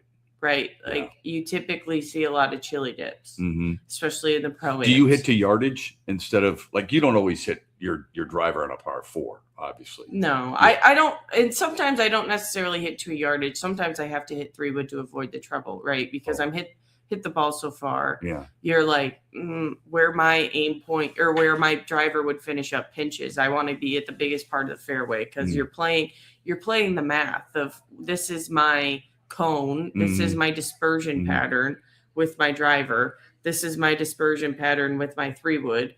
That's in the biggest part of the fairway. Odds are I'm going to hit the fairway even if I don't hit it perfect. That's fabulous stuff, man. The insight that you bring is so refreshing. Good luck to you this weekend. We love being around you. Thanks for everything. You were fantastic last night. We're sure you're going to be fantastic at this beautiful place too. Thanks, Sarah. Thank you so much. All right, Sarah White, the professional golfer here on the Epson Tour, also plays on the LPGA Tour, and really rooting for her this weekend. And what a time it is. You learn and you get humbled a little bit when you're around pros. We're back with more after this, brought to you by Meyer. Huge here for the Michigan High School Athletic Association. You can stay up to date on the latest from Lansing 24/7 at MHSAA.com. At MHSAA on Twitter and MHSAA on Facebook. The latest news, press releases, and stories connected to every high school in the state of Michigan, available for you 24/7 from the Michigan High School Athletic Association. Log on to MHSAA.com, at MHSAA on Twitter, and MHSAA on Facebook. And if you're looking for archive, boys and girls, high school sports, MHSAA.TV. That's MHSAA.TV. 24/7, everything you need to know about high school sports in Michigan. Log on to MHSAA.com. Celebrate the soul of folk and Americana. The Lumineers Automatic World Tour comes to Soaring Eagle Casino and Resort Sunday night, July 19th, with special guest Josiah and the Bonnevilles, part of the Soaring Eagle Outdoor Summer Concert Series. Tickets start at $67 and are on sale now at the box office or online at etix.com. Showtime 8 p.m. See the Lumineers live with Josiah and the Bonnevilles, July 19th at Soaring Eagle Casino, SoaringEagleCasino.com. Huge here for the incredible Crystal Mountain Resort in Thompsonville, Michigan. If you've never experienced the mountain, it's unbelievable. They offer up 36 holes of championship golf, Betsy Valley, Mountain Ridge, accommodations, a ton of choices. Go to crystalmountain.com, see everything for yourself. One of the top spas in America. They can handle businesses, small groups, big groups, your buddies, the ladies, and more. Book your getaway now at crystalmountain.com. That's crystalmountain.com. Dad, here's 3 reasons why we should go to the Meyer LPGA Classic for Simply Give. Okay. 1, you can spend Father's Day weekend with some real golfers. Ouch. 2, it's a good time for a good cause. Foodie fun, family fun, and fun helping feed neighbors in need. And 3. 3, do you really need another reason? Join the fun June 18th through 21st at the Meyer LPGA Classic for Simply Give. Learn more and get tickets at MeyerLPGAClassic.com. Where are you watching the Tigers this year? Superfly Hayes here for Detroit Sportsnet. Sign up like the Huge Show did with the Detroit Sportsnet Tigers Wings package. Subscription info at tigers.com and MLB.com. Coming up later today at 3 on the Huge Show on the Michigan Sports Network, I'll deliver huge opinions on everything you're talking about.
Hour of a program broadcasting live from Boyne Highlands. We're brought to you this hour by our friends at Soaring Eagle Casino and Resort. Our thanks to all the people who have joined us here this morning. Sean Richter, the Senior Vice President of Golf Operations here at Boyne. Ken Griffin, who is the Sales and Marketing Director here at Boyne. And Sarah White, who is participating in the Epson tournament this weekend as well. We wish her all the best. Andy, as a golfer yourself, she was fascinating, wasn't she? Yeah, I always love that. I think she revealed, this is what I like about this tournament and these types of athletes. Sarah, very engaging, obviously, and willing to share a lot. Like, mental health is a tough thing. Did you read the stuff on Mitch Marner? Yeah, I did. In Yep. Toronto. Yeah, I was really saddened by it. He was drafted by his hometown team, the Toronto Maple Leafs. And he was in misery there, and it affected his mental health. This is not him being a candy ass. This is him being affected by people and the expectations. And he's a really good player. He's a high-end player. He's an all-star player. He's an Olympian, all those things, right? Sarah was willing to share with, the things that she's got to go through, because you and I both know this, Andy, even though you're playing for bragging rights in a beer league for all intensive purposes and shooting 41 and really happy. We don't have to worry about the mental aspect of it, except while we're there, because when you're done with your round, your buddies are buying you the round because you just won the round, if you get my drift. Yeah. That's not how it is with Sarah. She's playing 18 holes, 4.5, 5 hours, mental strain, tries to go back, probably works at her game a little bit on the range, goes to sleep, has to do it all over again. And it weighs on you, right? Every single tournament she plays in. I think she plays in 20 tournaments, as she said during the interview. The mental aspect of what a lot of these people are going through is tough. I've got a friend, their son is autistic, okay? He's a frequent visitor and texter and caller to the show, Freddie. Great guy. He has an autistic son who he works really hard for his son. I love the father that he is, right? That is taxing. It weighs on you mentally, right? So his golf game, he's not going to worry about that. Sarah sharing with us the mental aspect, I think was really cool. Don't you? Oh yeah, 100%, man. That's the kind of side of sports that people don't get to see when they don't get to be behind the scenes, and it is difficult for sure. You know what's been really difficult? Watching the Tigers late in games. They have lost 9 games this season where they were leading in the 8th inning or later. 9 games. They've got the lead in the 8th inning or later, and they blow it. Yeah, last night, including last night. It was like, wow, again, like this is happening again. Like right now, I don't know. It seemed like because they started June better to me. I don't know if last night. I'm not saying like the season's like completely over or anything just because they lost last night. So a lot of people already think it is already over, and that's completely fair. Jesus. You know what they're doing? I mean, those are the same people who, when they won the first 3 series of the month, remember they swept Tampa? Oh yeah. And people were all pumped up. They win those series. Everybody is giddy. And I said, this is what baseball does to you. It takes you on the roller coaster. Yeah. You're a little bit more understanding in the first month of the season or half a month of the season. But after that, people start to freak out or they start to crown you earlier than they should. But let's face it, Andy, where we're at right now, what do we hear in sports quite a bit? They are who they are. Your record is who who you are. They've played. Suddenly we've gone. Remember, you said 40 games. I said 50. We're at 73 games now, Andy. Okay. No longer is it, well, you still got 100 clubs games. Anytime you reach the triple digits where you've got 162 games, you still have 100 games, you understand, well, wait a minute. Come on now. I mean, even that's a 62 games window or observation point. You would still say, well, you still got 100 games, a lot of baseball left. You've played now, you've got less than 100 games left. Now you can start to understand why some people believe or disbelieve in a team. They're 13 games under 500 with under 100 games to go. They have shown you who they are. Yeah, you can't deny the record at this point. And that's kind of where I was getting at with that is it's like the way they started June, it was definitely like, giving people a lot of, and maybe because Cleveland was over the weekend or whatever, but it just felt like last night to me when I was watching that game that I was like, yep, this is still the same, a lot of the same problems that we saw in May. Sure, maybe they're not as bad as losing 6-22, but this is not a baseball team that's going to win you, more than around 500. It feels like in a month. It just feels like that's what they are. I don't know. That's what I got out of it. You've got 99 games left, Andy. All right. This team is 13 games under 500. What do you need to get to the playoffs?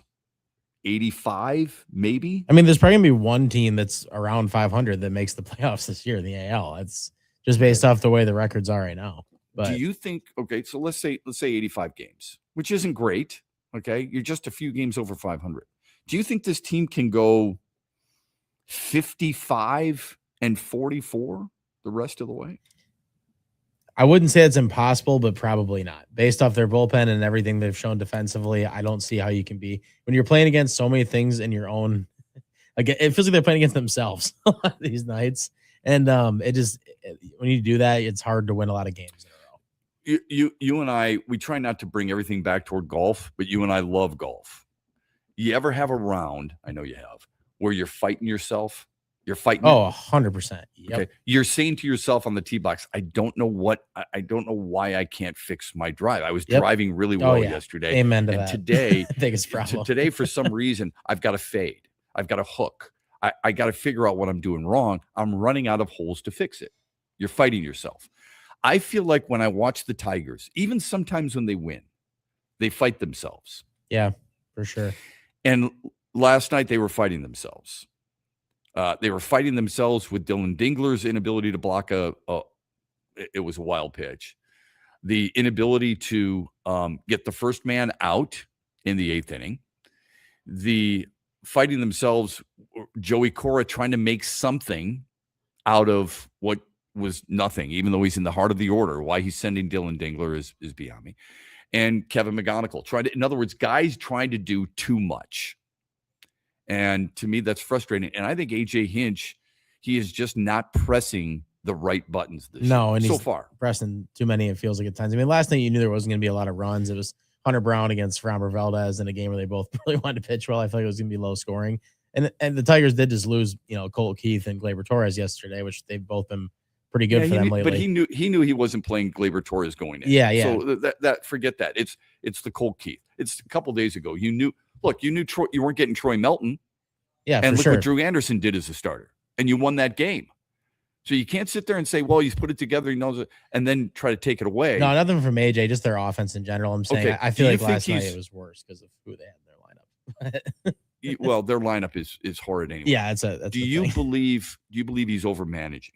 Yes, that's what I was going to get to on the pitching side of things. It just feels like, I mean, last night, seriously, I do not understand removing Cater Montero from that game. I mean, you got to have a little bit of feel, man. You got to have a little bit of feel. Like he was pumped when he got out of it the inning before. That clearly wasn't his mistake. McGonigal made an error. Like, leave him in the game to try to get out of that one. I don't understand why you don't. I think he did his job. I truly believe that. He did. Kate, it's not like Cater Montero is Mariano Rivera. So I'm not confusing the two.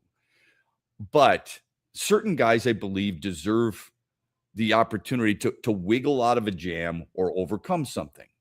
In case people were unaware, Montero's pitching in the 8th inning, and he gets in there, and you get a strikeout, you get a single, and then the error is what you got. So men on first and second with one away. And that's when AJ Hinch brings in Will Vest. Montero got the ground ball he needed to get a double play. Kevin McGonigal made an error. He goes to Will Vest. Will Vest comes in, walk, single, 2-run score, lead blown. Overmanaged, as far as I'm concerned. Quick timeout. When we come back, we'll dive into some Lions. A former NFL vet loves what the Lions have built. We'll let you hear about it and get your thoughts on it when we come back on X's and Bros, brought to you by Soaring Eagle Casino and Resort. In the den. It's a new day to celebrate and be free. It's a new day full of action and excitement because it's a new day for winning. Only at Soaring Eagle Casino and Resort. Soaring Eagle Casino and Resort, your getaway reimagined. This is Matt Shepard. Game 2 of the Tigers-Astros series is tonight. The story going into first pitch is now which team gets closer to respectability, but the return of Framber Valdez to the place that signed him as an international free agent in 2015. Valdez spent his first 8 years of his big league career in Houston, winning close to 60% of the starts and helping them win a World Series in 2022. He has not been that type of pitcher for Detroit in his first 14 starts. Valdez goes up against former teammate in Detroit native Hunter Brown, who makes his first start since early April after a grade 2 shoulder strain. While Valdez makes his first ever start against his old team, the Wayne State grad Hunter Brown makes his 6th career start against his hometown team. He's 3-0 with a 2.41 ERA and 42 strikeouts against the Tigers. Huge here for the Carmody brothers and all the Buffalo Wild Wings locations in Michigan. They have some huge deals happening every week. Buy one boneless wing, get one free every Thursday.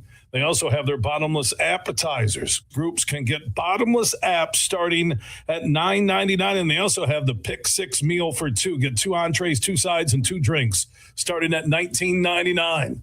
That's happening at all Buffalo Wild Wings locations in Michigan. Huge deals every week.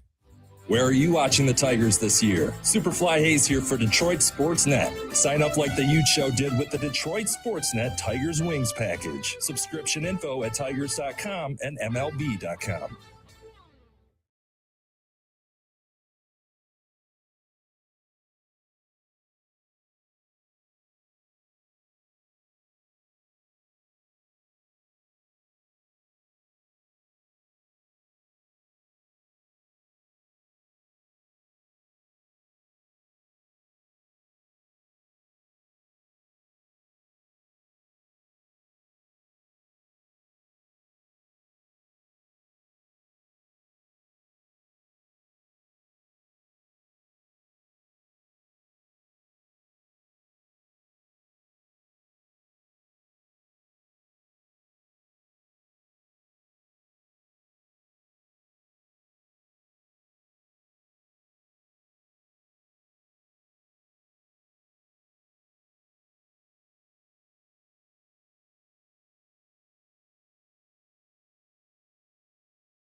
it's exciting for me. It's exciting for the whole offense just because, I mean, with the weapons that we have, I don't know how you're going to guard all of our skill positions.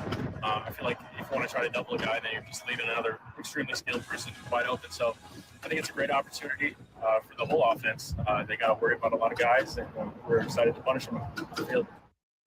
So Isaac Tesla, who believes that the Lions offense is all that and then some, and it's hard to disagree with him. We've said this for a while now. There's a lot of people starting to jump on board with it, and I'm confused what took them so long. If they listen to X's and Bros, they'd know that Andy and I have been saying this about the Lions offense for a long time, ever since they made the moves that they made in drafting Blake Miller and making the move from Penei Sewell from right tackle to left tackle and bringing in Cade Mays. Welcome back, X's and Bros, Monday through Friday, 6 until 9. We're brought to you this hour by Soaring Eagle Casino and Resort. We are live at Boyne Highlands for the Epson tournament that begins on Friday and takes place Saturday and Sunday as well. We are going to be broadcasting live from the Meyer Classic at the end of the week. Let me get to a text here. Shep, it's time for AJ Hinch to go. I have zero proof of this opinion, but I can't imagine more than half the locker room likes the guy as a manager. Well, so I would disagree with that. Not to get technical, baseball it's called a clubhouse for whatever reason, but it's called a clubhouse. They do like him. I think they do respect him. But here's what I think managers and coaches in general have to be careful of. You do lose some players when you are not putting them in a position to succeed. I think that's one of the first and foremost things that any coach, any manager has to do. Am I utilizing the talent that I have on my bench, in my room, whatever, to make that player successful? And by taking Cater Montero out early last night, doing it 2 starts ago for him, I think you have really struggled in that regard. You may be losing him. Now, it doesn't mean you've lost Tarek Skubal or Casey Mize, but at some point, players are going to look around and go, wait a minute, what the hell's going on here? Why are we sending guys like Dylan Dingler, who is never going to be confused with Zach McKinstry for speed? So there's an issue there. Yanking pitchers, platooning guys, pinch hitting guys. The problem is no leader in that locker room to step up and say a word about it. Well, first of all, we don't know that. They may have gone to the manager. His office is usually wide open for players. All right. That's number one. Number two, every manager pinch hits. Every manager. Answer this question for me, Andy. Who's the best manager in baseball? Who would you consider the best manager in baseball? That's okay. Tough one for me. Like off not available. So give me the best manager in baseball. I mean, it's hard. It's hard to. Don't give me Craig Counsell. Milwaukee kicks his ass on a regular basis. Sure, who's the best manager in baseball? I get that, but it's like I'm thinking about it. It's hard to argue Dave Roberts just because like they've done what they've done.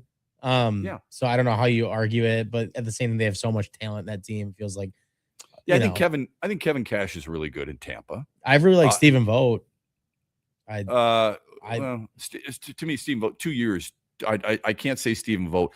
2 years as a manager is not going to make me think you're the best manager in baseball. That's fair.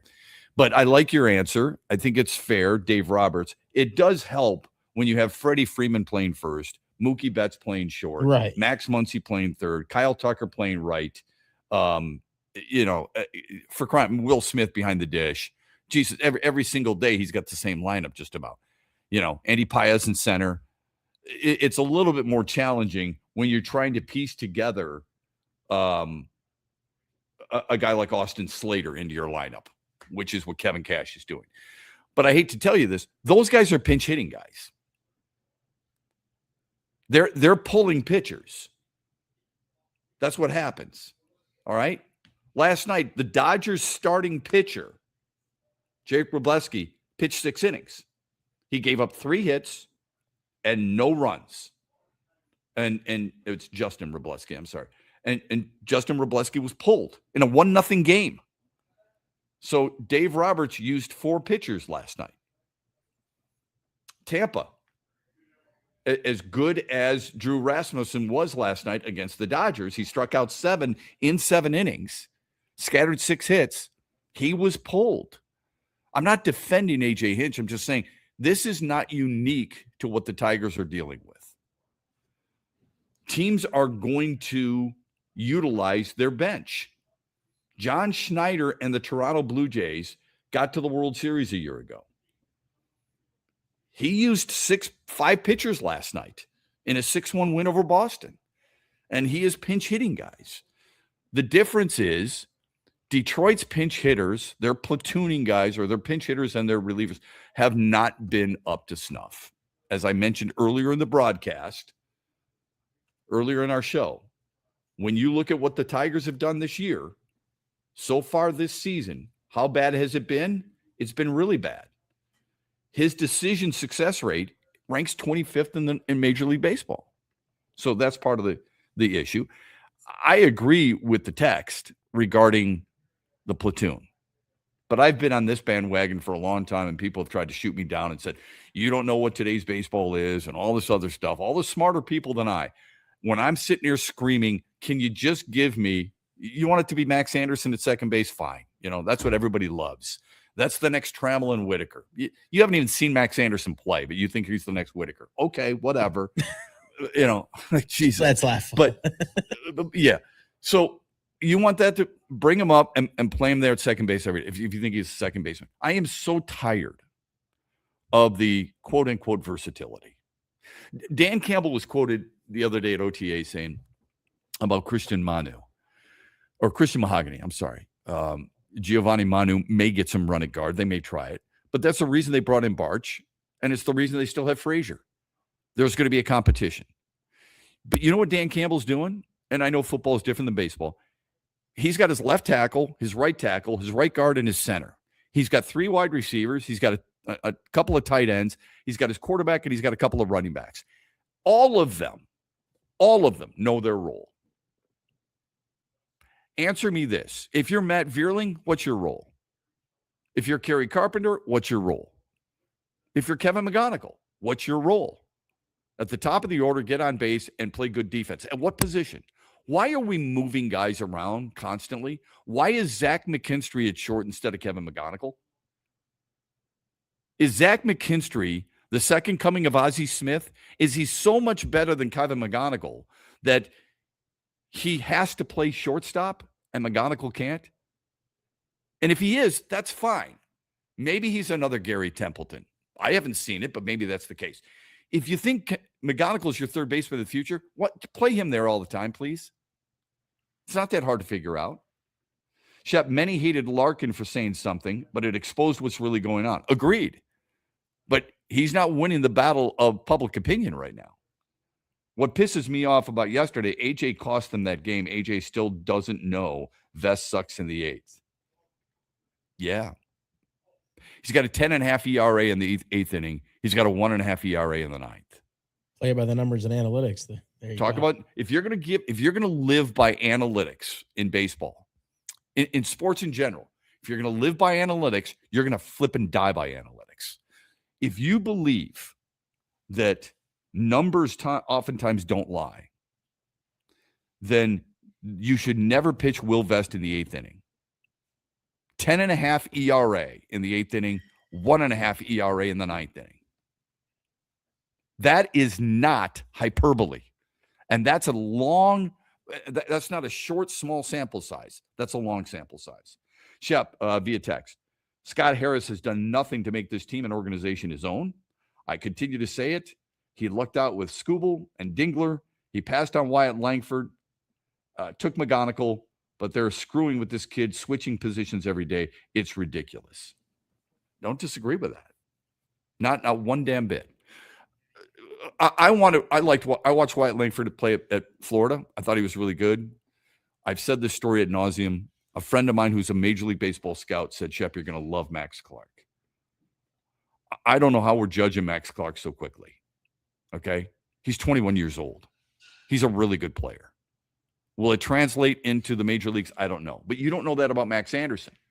You don't know that about Jose Briseño. You don't know that about Ty Madden just yet. There's a lot you don't know about these young players. There's a part of me that says, you know what? If they're out, let's bring some of these guys up and let's see what they have if they're ready. Because I think you got to get a lot of at-bats in the minor leagues. I would say 1,500 at-bats is usually the minimum.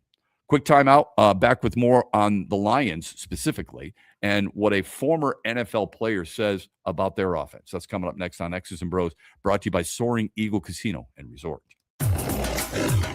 In the Den with Dan Dickerson. It's a new day to celebrate and be free. It's a new day full of action and excitement because it's a day for winning. Only at Soaring Eagle Casino and Resort. Soaring Eagle Casino and Resort, your getaway reimagined. We all know the Tigers' offense has been much better in the month of June, but it's still rather stunning to see how much better. Through 12 games, the Tigers have hit 30 home runs, one more than they'd hit in their previous 34 games. They're averaging a home run every 14 at-bats. It was a home run every 50 at-bats in May. The Tigers have scored 74 runs, just 7 fewer than they did in the month of May. They lead the American League with an 880 OPS. They were last in May with an OPS just under 600. 4 regulars have an OPS over 900, 2 more above 850. All but 2 hitters were below 700 in May. 4 players have hit at least 4 home runs. When things are going bad, sometimes you just have nothing else to lean on and you say, well, it's a new month. Maybe that'll help. And every now and then it does. But this is like a whole new year.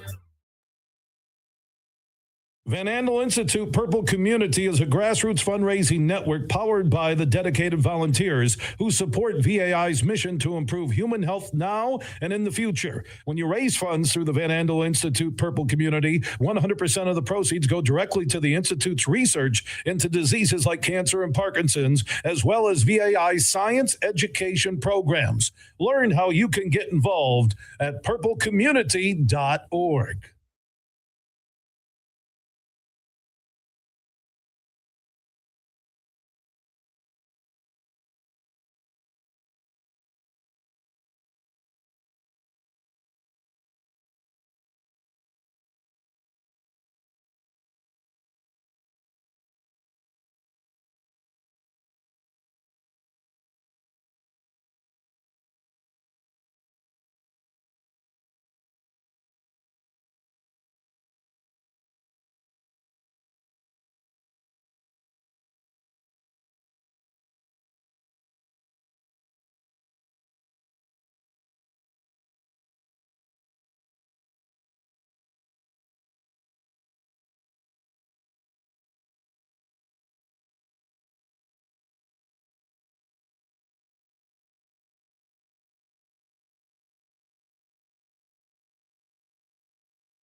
I just burn the ashes and then come back up.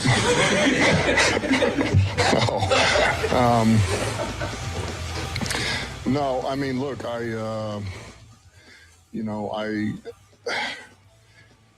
it's a good question. I tried to be mindful of that. I tried to get the work done, but also be as smart as I can in the off season. I feel like every year, you're a little bit more in tune with that and yourself. I'm not perfect about it.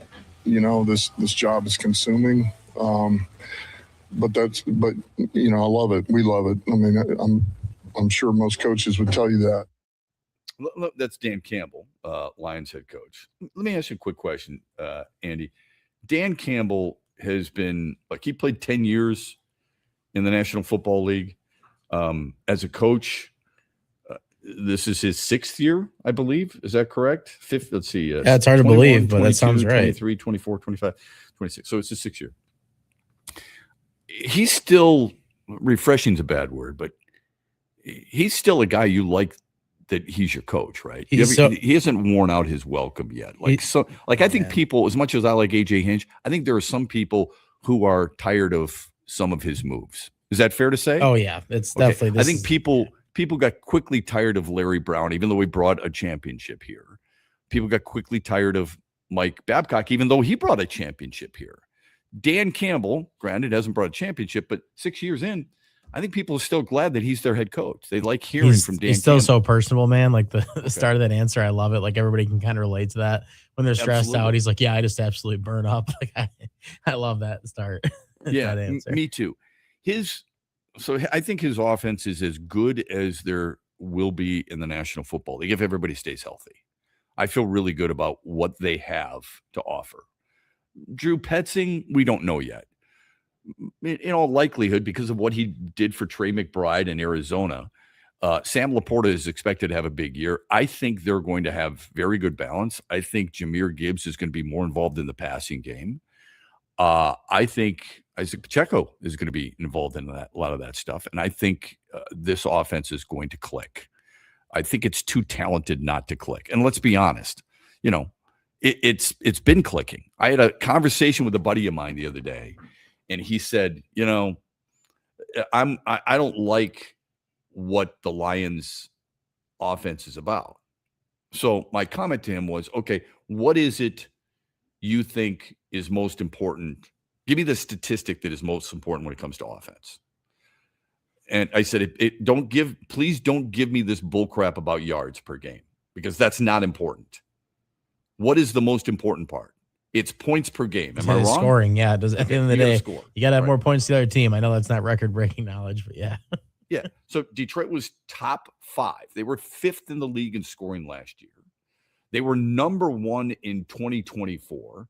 And in 2023, they ranked 5th in the league in that category too.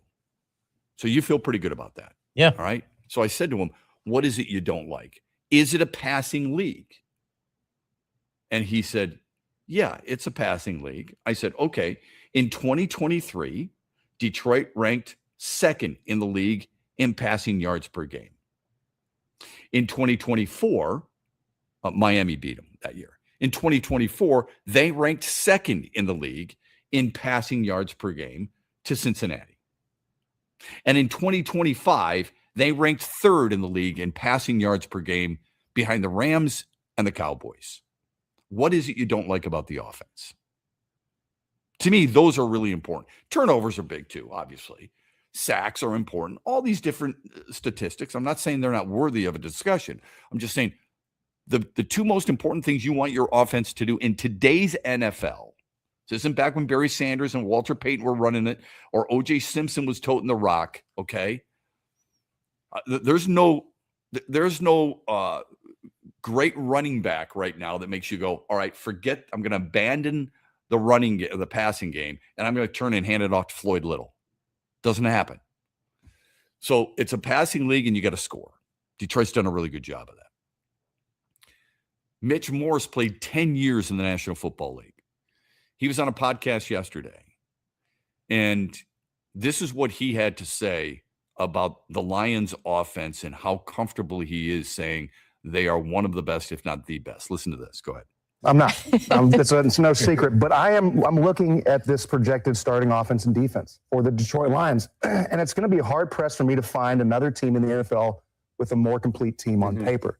They have the pieces: Jared Goff, Jahmyr Gibbs, Amon-Ra St. Brown, Jamison Williams, Isaac, Tesla, all these guys. And then on defense, a guy who I think, listen, barring injury, which is going to be struck by, everyone's going to get the bug at some point in some capacity in this league. They also have Aleem McNeil, who is one of the most underrated D tackles, and you get to work with him and Aiden Hutchinson. Yeah. Listen, I've game planned against these two. Aleem McNeil gets the credit he deserves in the offensive line rooms and in the protection rooms. So he's played against him. Remember, Andy, yesterday, what did we say? We asked this question: who's the one guy who is running out of time for you with the Lions? You said Aleem McNeil. Yeah, didn't you? Yeah, it's definitely right. After Terrion Arnold. Yes, Terrion Arnold was my first one. Yeah. Oh, definitely, 100%. So but you said Aleem McNeil. I said I could see it. Yeah, for sure. Yeah, you could see it. He will be really important, like most defensive tackles are, or starting defensive tackles. I'm not saying that they can't be replaced, because as good as Aleem McNeil is, and I think he's a good player. I don't think he's a Hall of Fame player. I think he's a great player. No one's going to confuse him with Aaron Donald, because let's face it, he's a guy who's played last year, even though he played 11 games, played 77% of the snaps. The year before, he played 70% of the snaps. Year before that, 67%, 69% the year before that, and his rookie year, 37%. Tyleik Williams, he was right around 37 to 40% of the snaps. That's common for defensive tackles, because D tackles, because you're pushing up against a wall constantly, what do you want to do? You've got to rotate them. You got to keep them fresh. A friend of mine who played in the National Football League for years told me that Aaron Donald's the best defensive lineman he's ever seen. When Aaron Donald was at his peak, he was at 90%, Andy. 90% of the snaps. He did that twice in his for career. that position, man. It is insane. Like, that's for that nuts. Position. Yeah.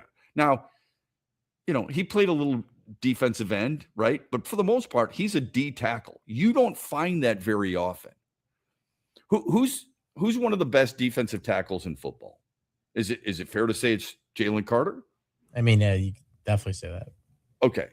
So how many percentage of snaps? That's a big man. He's a big human being. It's 6'3", 315 pounds. They're all big, I suppose. Everybody's big to me. What do you think the percentage of snaps he played? I would guess like 80. 84%. Yeah, I was going to guess 80. Okay. I think he plays. That's a high number for it is very, very high number. But Mitch Morse, who played 10 years in the National Football League, this dude's got experience. He knows what it's like. He's in the trenches. He's an offensive lineman. He understands that Detroit's better in that regard. I saw this statistic when I didn't see it. I heard it. Monte Te'o on Good Morning Football or Football Network said this the other day. He said, when Aiden Hutchinson's in the game, they get 40% pressure. That is third most in the National Football League. When he's not in the game, they get 22% pressure, and that ranks dead last in the National Football League.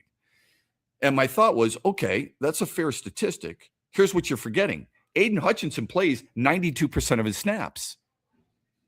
He's not Marcus Davenport. He's not AQM. He plays 92% of the snaps. He's an absolute beast. Day in and day out, game in and game out, he's usually out there, okay, if he's healthy. So I love what Mitch Morse says. I wish more people would listen to it. The only thing I would put as a caveat to what Mitch Morse said about the Lions would be those safeties are really important. Really important. Thus, very, really important. Thus, the Mitch Lions Wealth poll question of the day, which we asked you, what will be the most important thing in Detroit sports?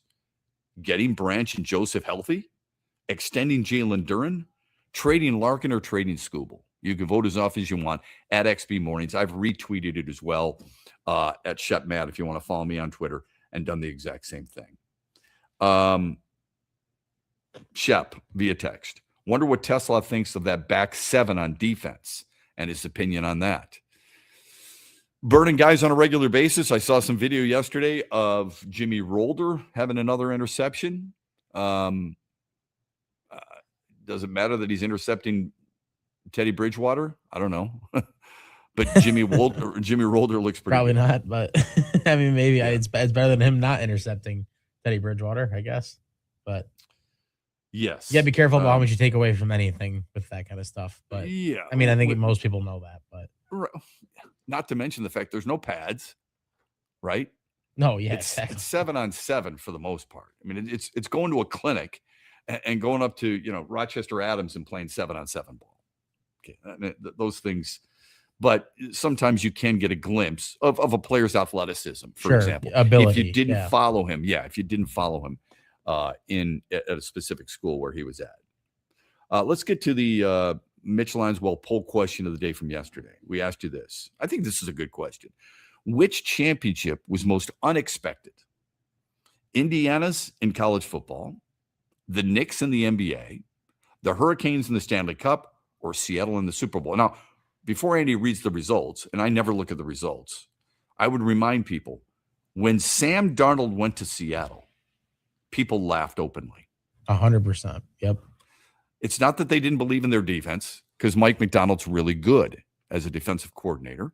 Still a young head coach, and a lot of people are probably going, how good can he be? When they signed Sam Darnold, they're like, what the hell are you doing?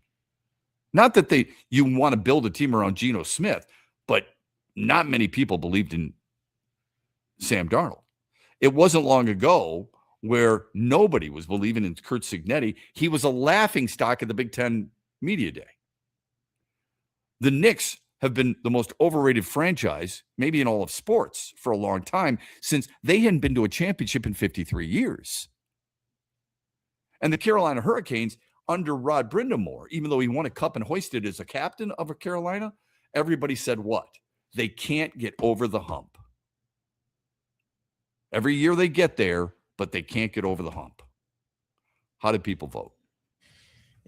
I can't say this surprises me, but Indiana football got 81% of the vote, so that won it. The Knicks and Carolina both didn't get any of the vote, and Seattle got 19% of the vote.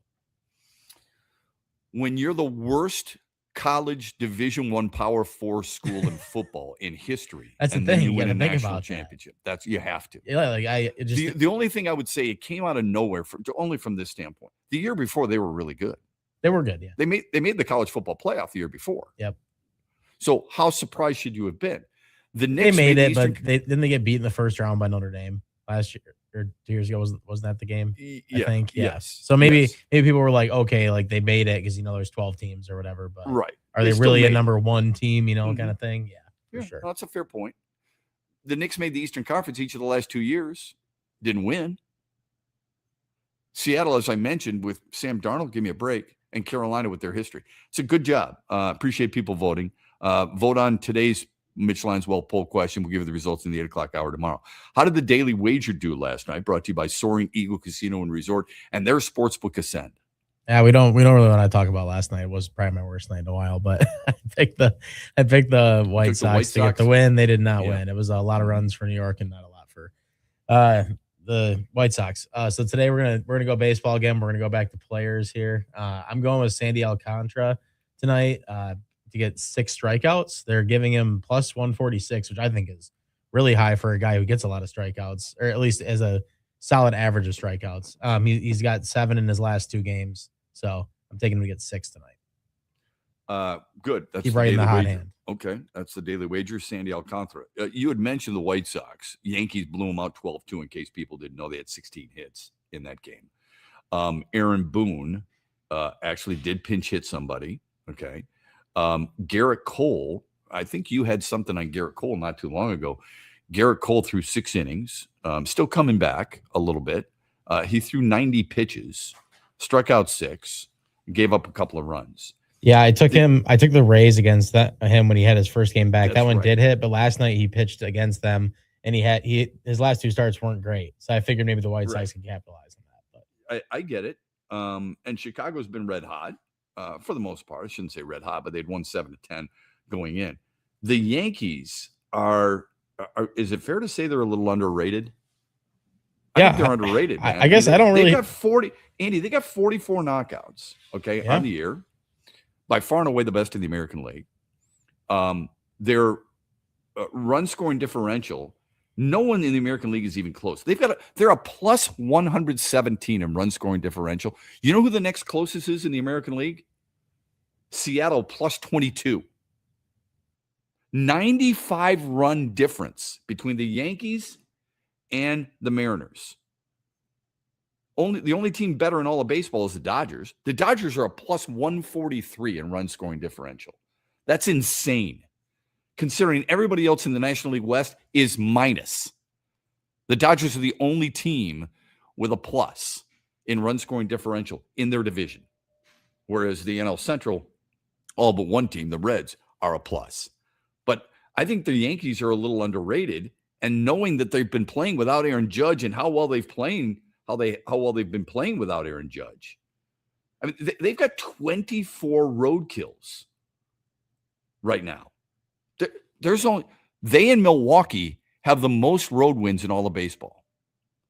And not many people are talking about the Yankees. No, it's not that I want to that. talk about them, right? But I mean, they've been really good. Yeah, I don't think anybody wants to talk about New York anymore right now. Yeah, I mean, I think people are tired of talking about the freaking Knicks and talking about a lot of the stuff that's going on. But you got to give credit where credit is due. You sure do. Will Aaron Boone be able to do that in the postseason? That's the big question that a lot of people have. And perhaps he won't be able to. I don't know. I want to thank everybody involved in our broadcast. Can I just give a shout out to a friend of mine, Dave Rieger, helped us out a lot. He's an engineer and a host, and he claims to be a golfer, even though he hasn't played very well lately.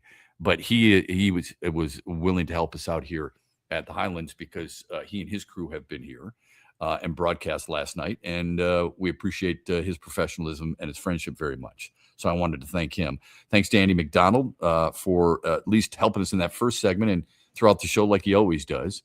And our thanks to the wonderful people here at Boyne Highlands, led by Josh Richter, and Ken Griffin and Sarah White for joining us here in person. It's going to be a really cool event. It usually is. And it's an unbelievable place. I would encourage anybody who wants that golf getaway with family or friends, buddies who are, throwing a dart on the map in Michigan and saying, I want to go play there. Boyne Highlands is it. Okay. 3 gorgeous courses and no better place perhaps in this state where you can look around and say, boy, proud to be a Michigander and show people it. We'll be back with you tomorrow morning, 6 o'clock here on X's and Bros. Don't forget the huge show later on today at 3 from 3 until 7 here throughout the state of Michigan on the Michigan Sports Network. Thanks for watching and listening. We're fortunate here in Michigan. We have some of the greatest golf courses in the country. Tullymore and St. Ives is part of the reason we can brag the way we do about our golf. Once you visit Tullymore, you'll keep coming back. The view is breathtaking. The golf is fantastic. The accommodations are regal, and the people are special. It really does feel like a home away from home at Tullymore. Make your play and stay reservations today by going to tullymoregolf.com or by calling 1-800-972-4837. That's 1-800-972-4837. In the Den with Dan Dickerson. It's a new day to celebrate and be free. It's a new day full of action and excitement because it's a day for winning. Only at Soaring Eagle Casino and Resort. Soaring Eagle Casino and Resort.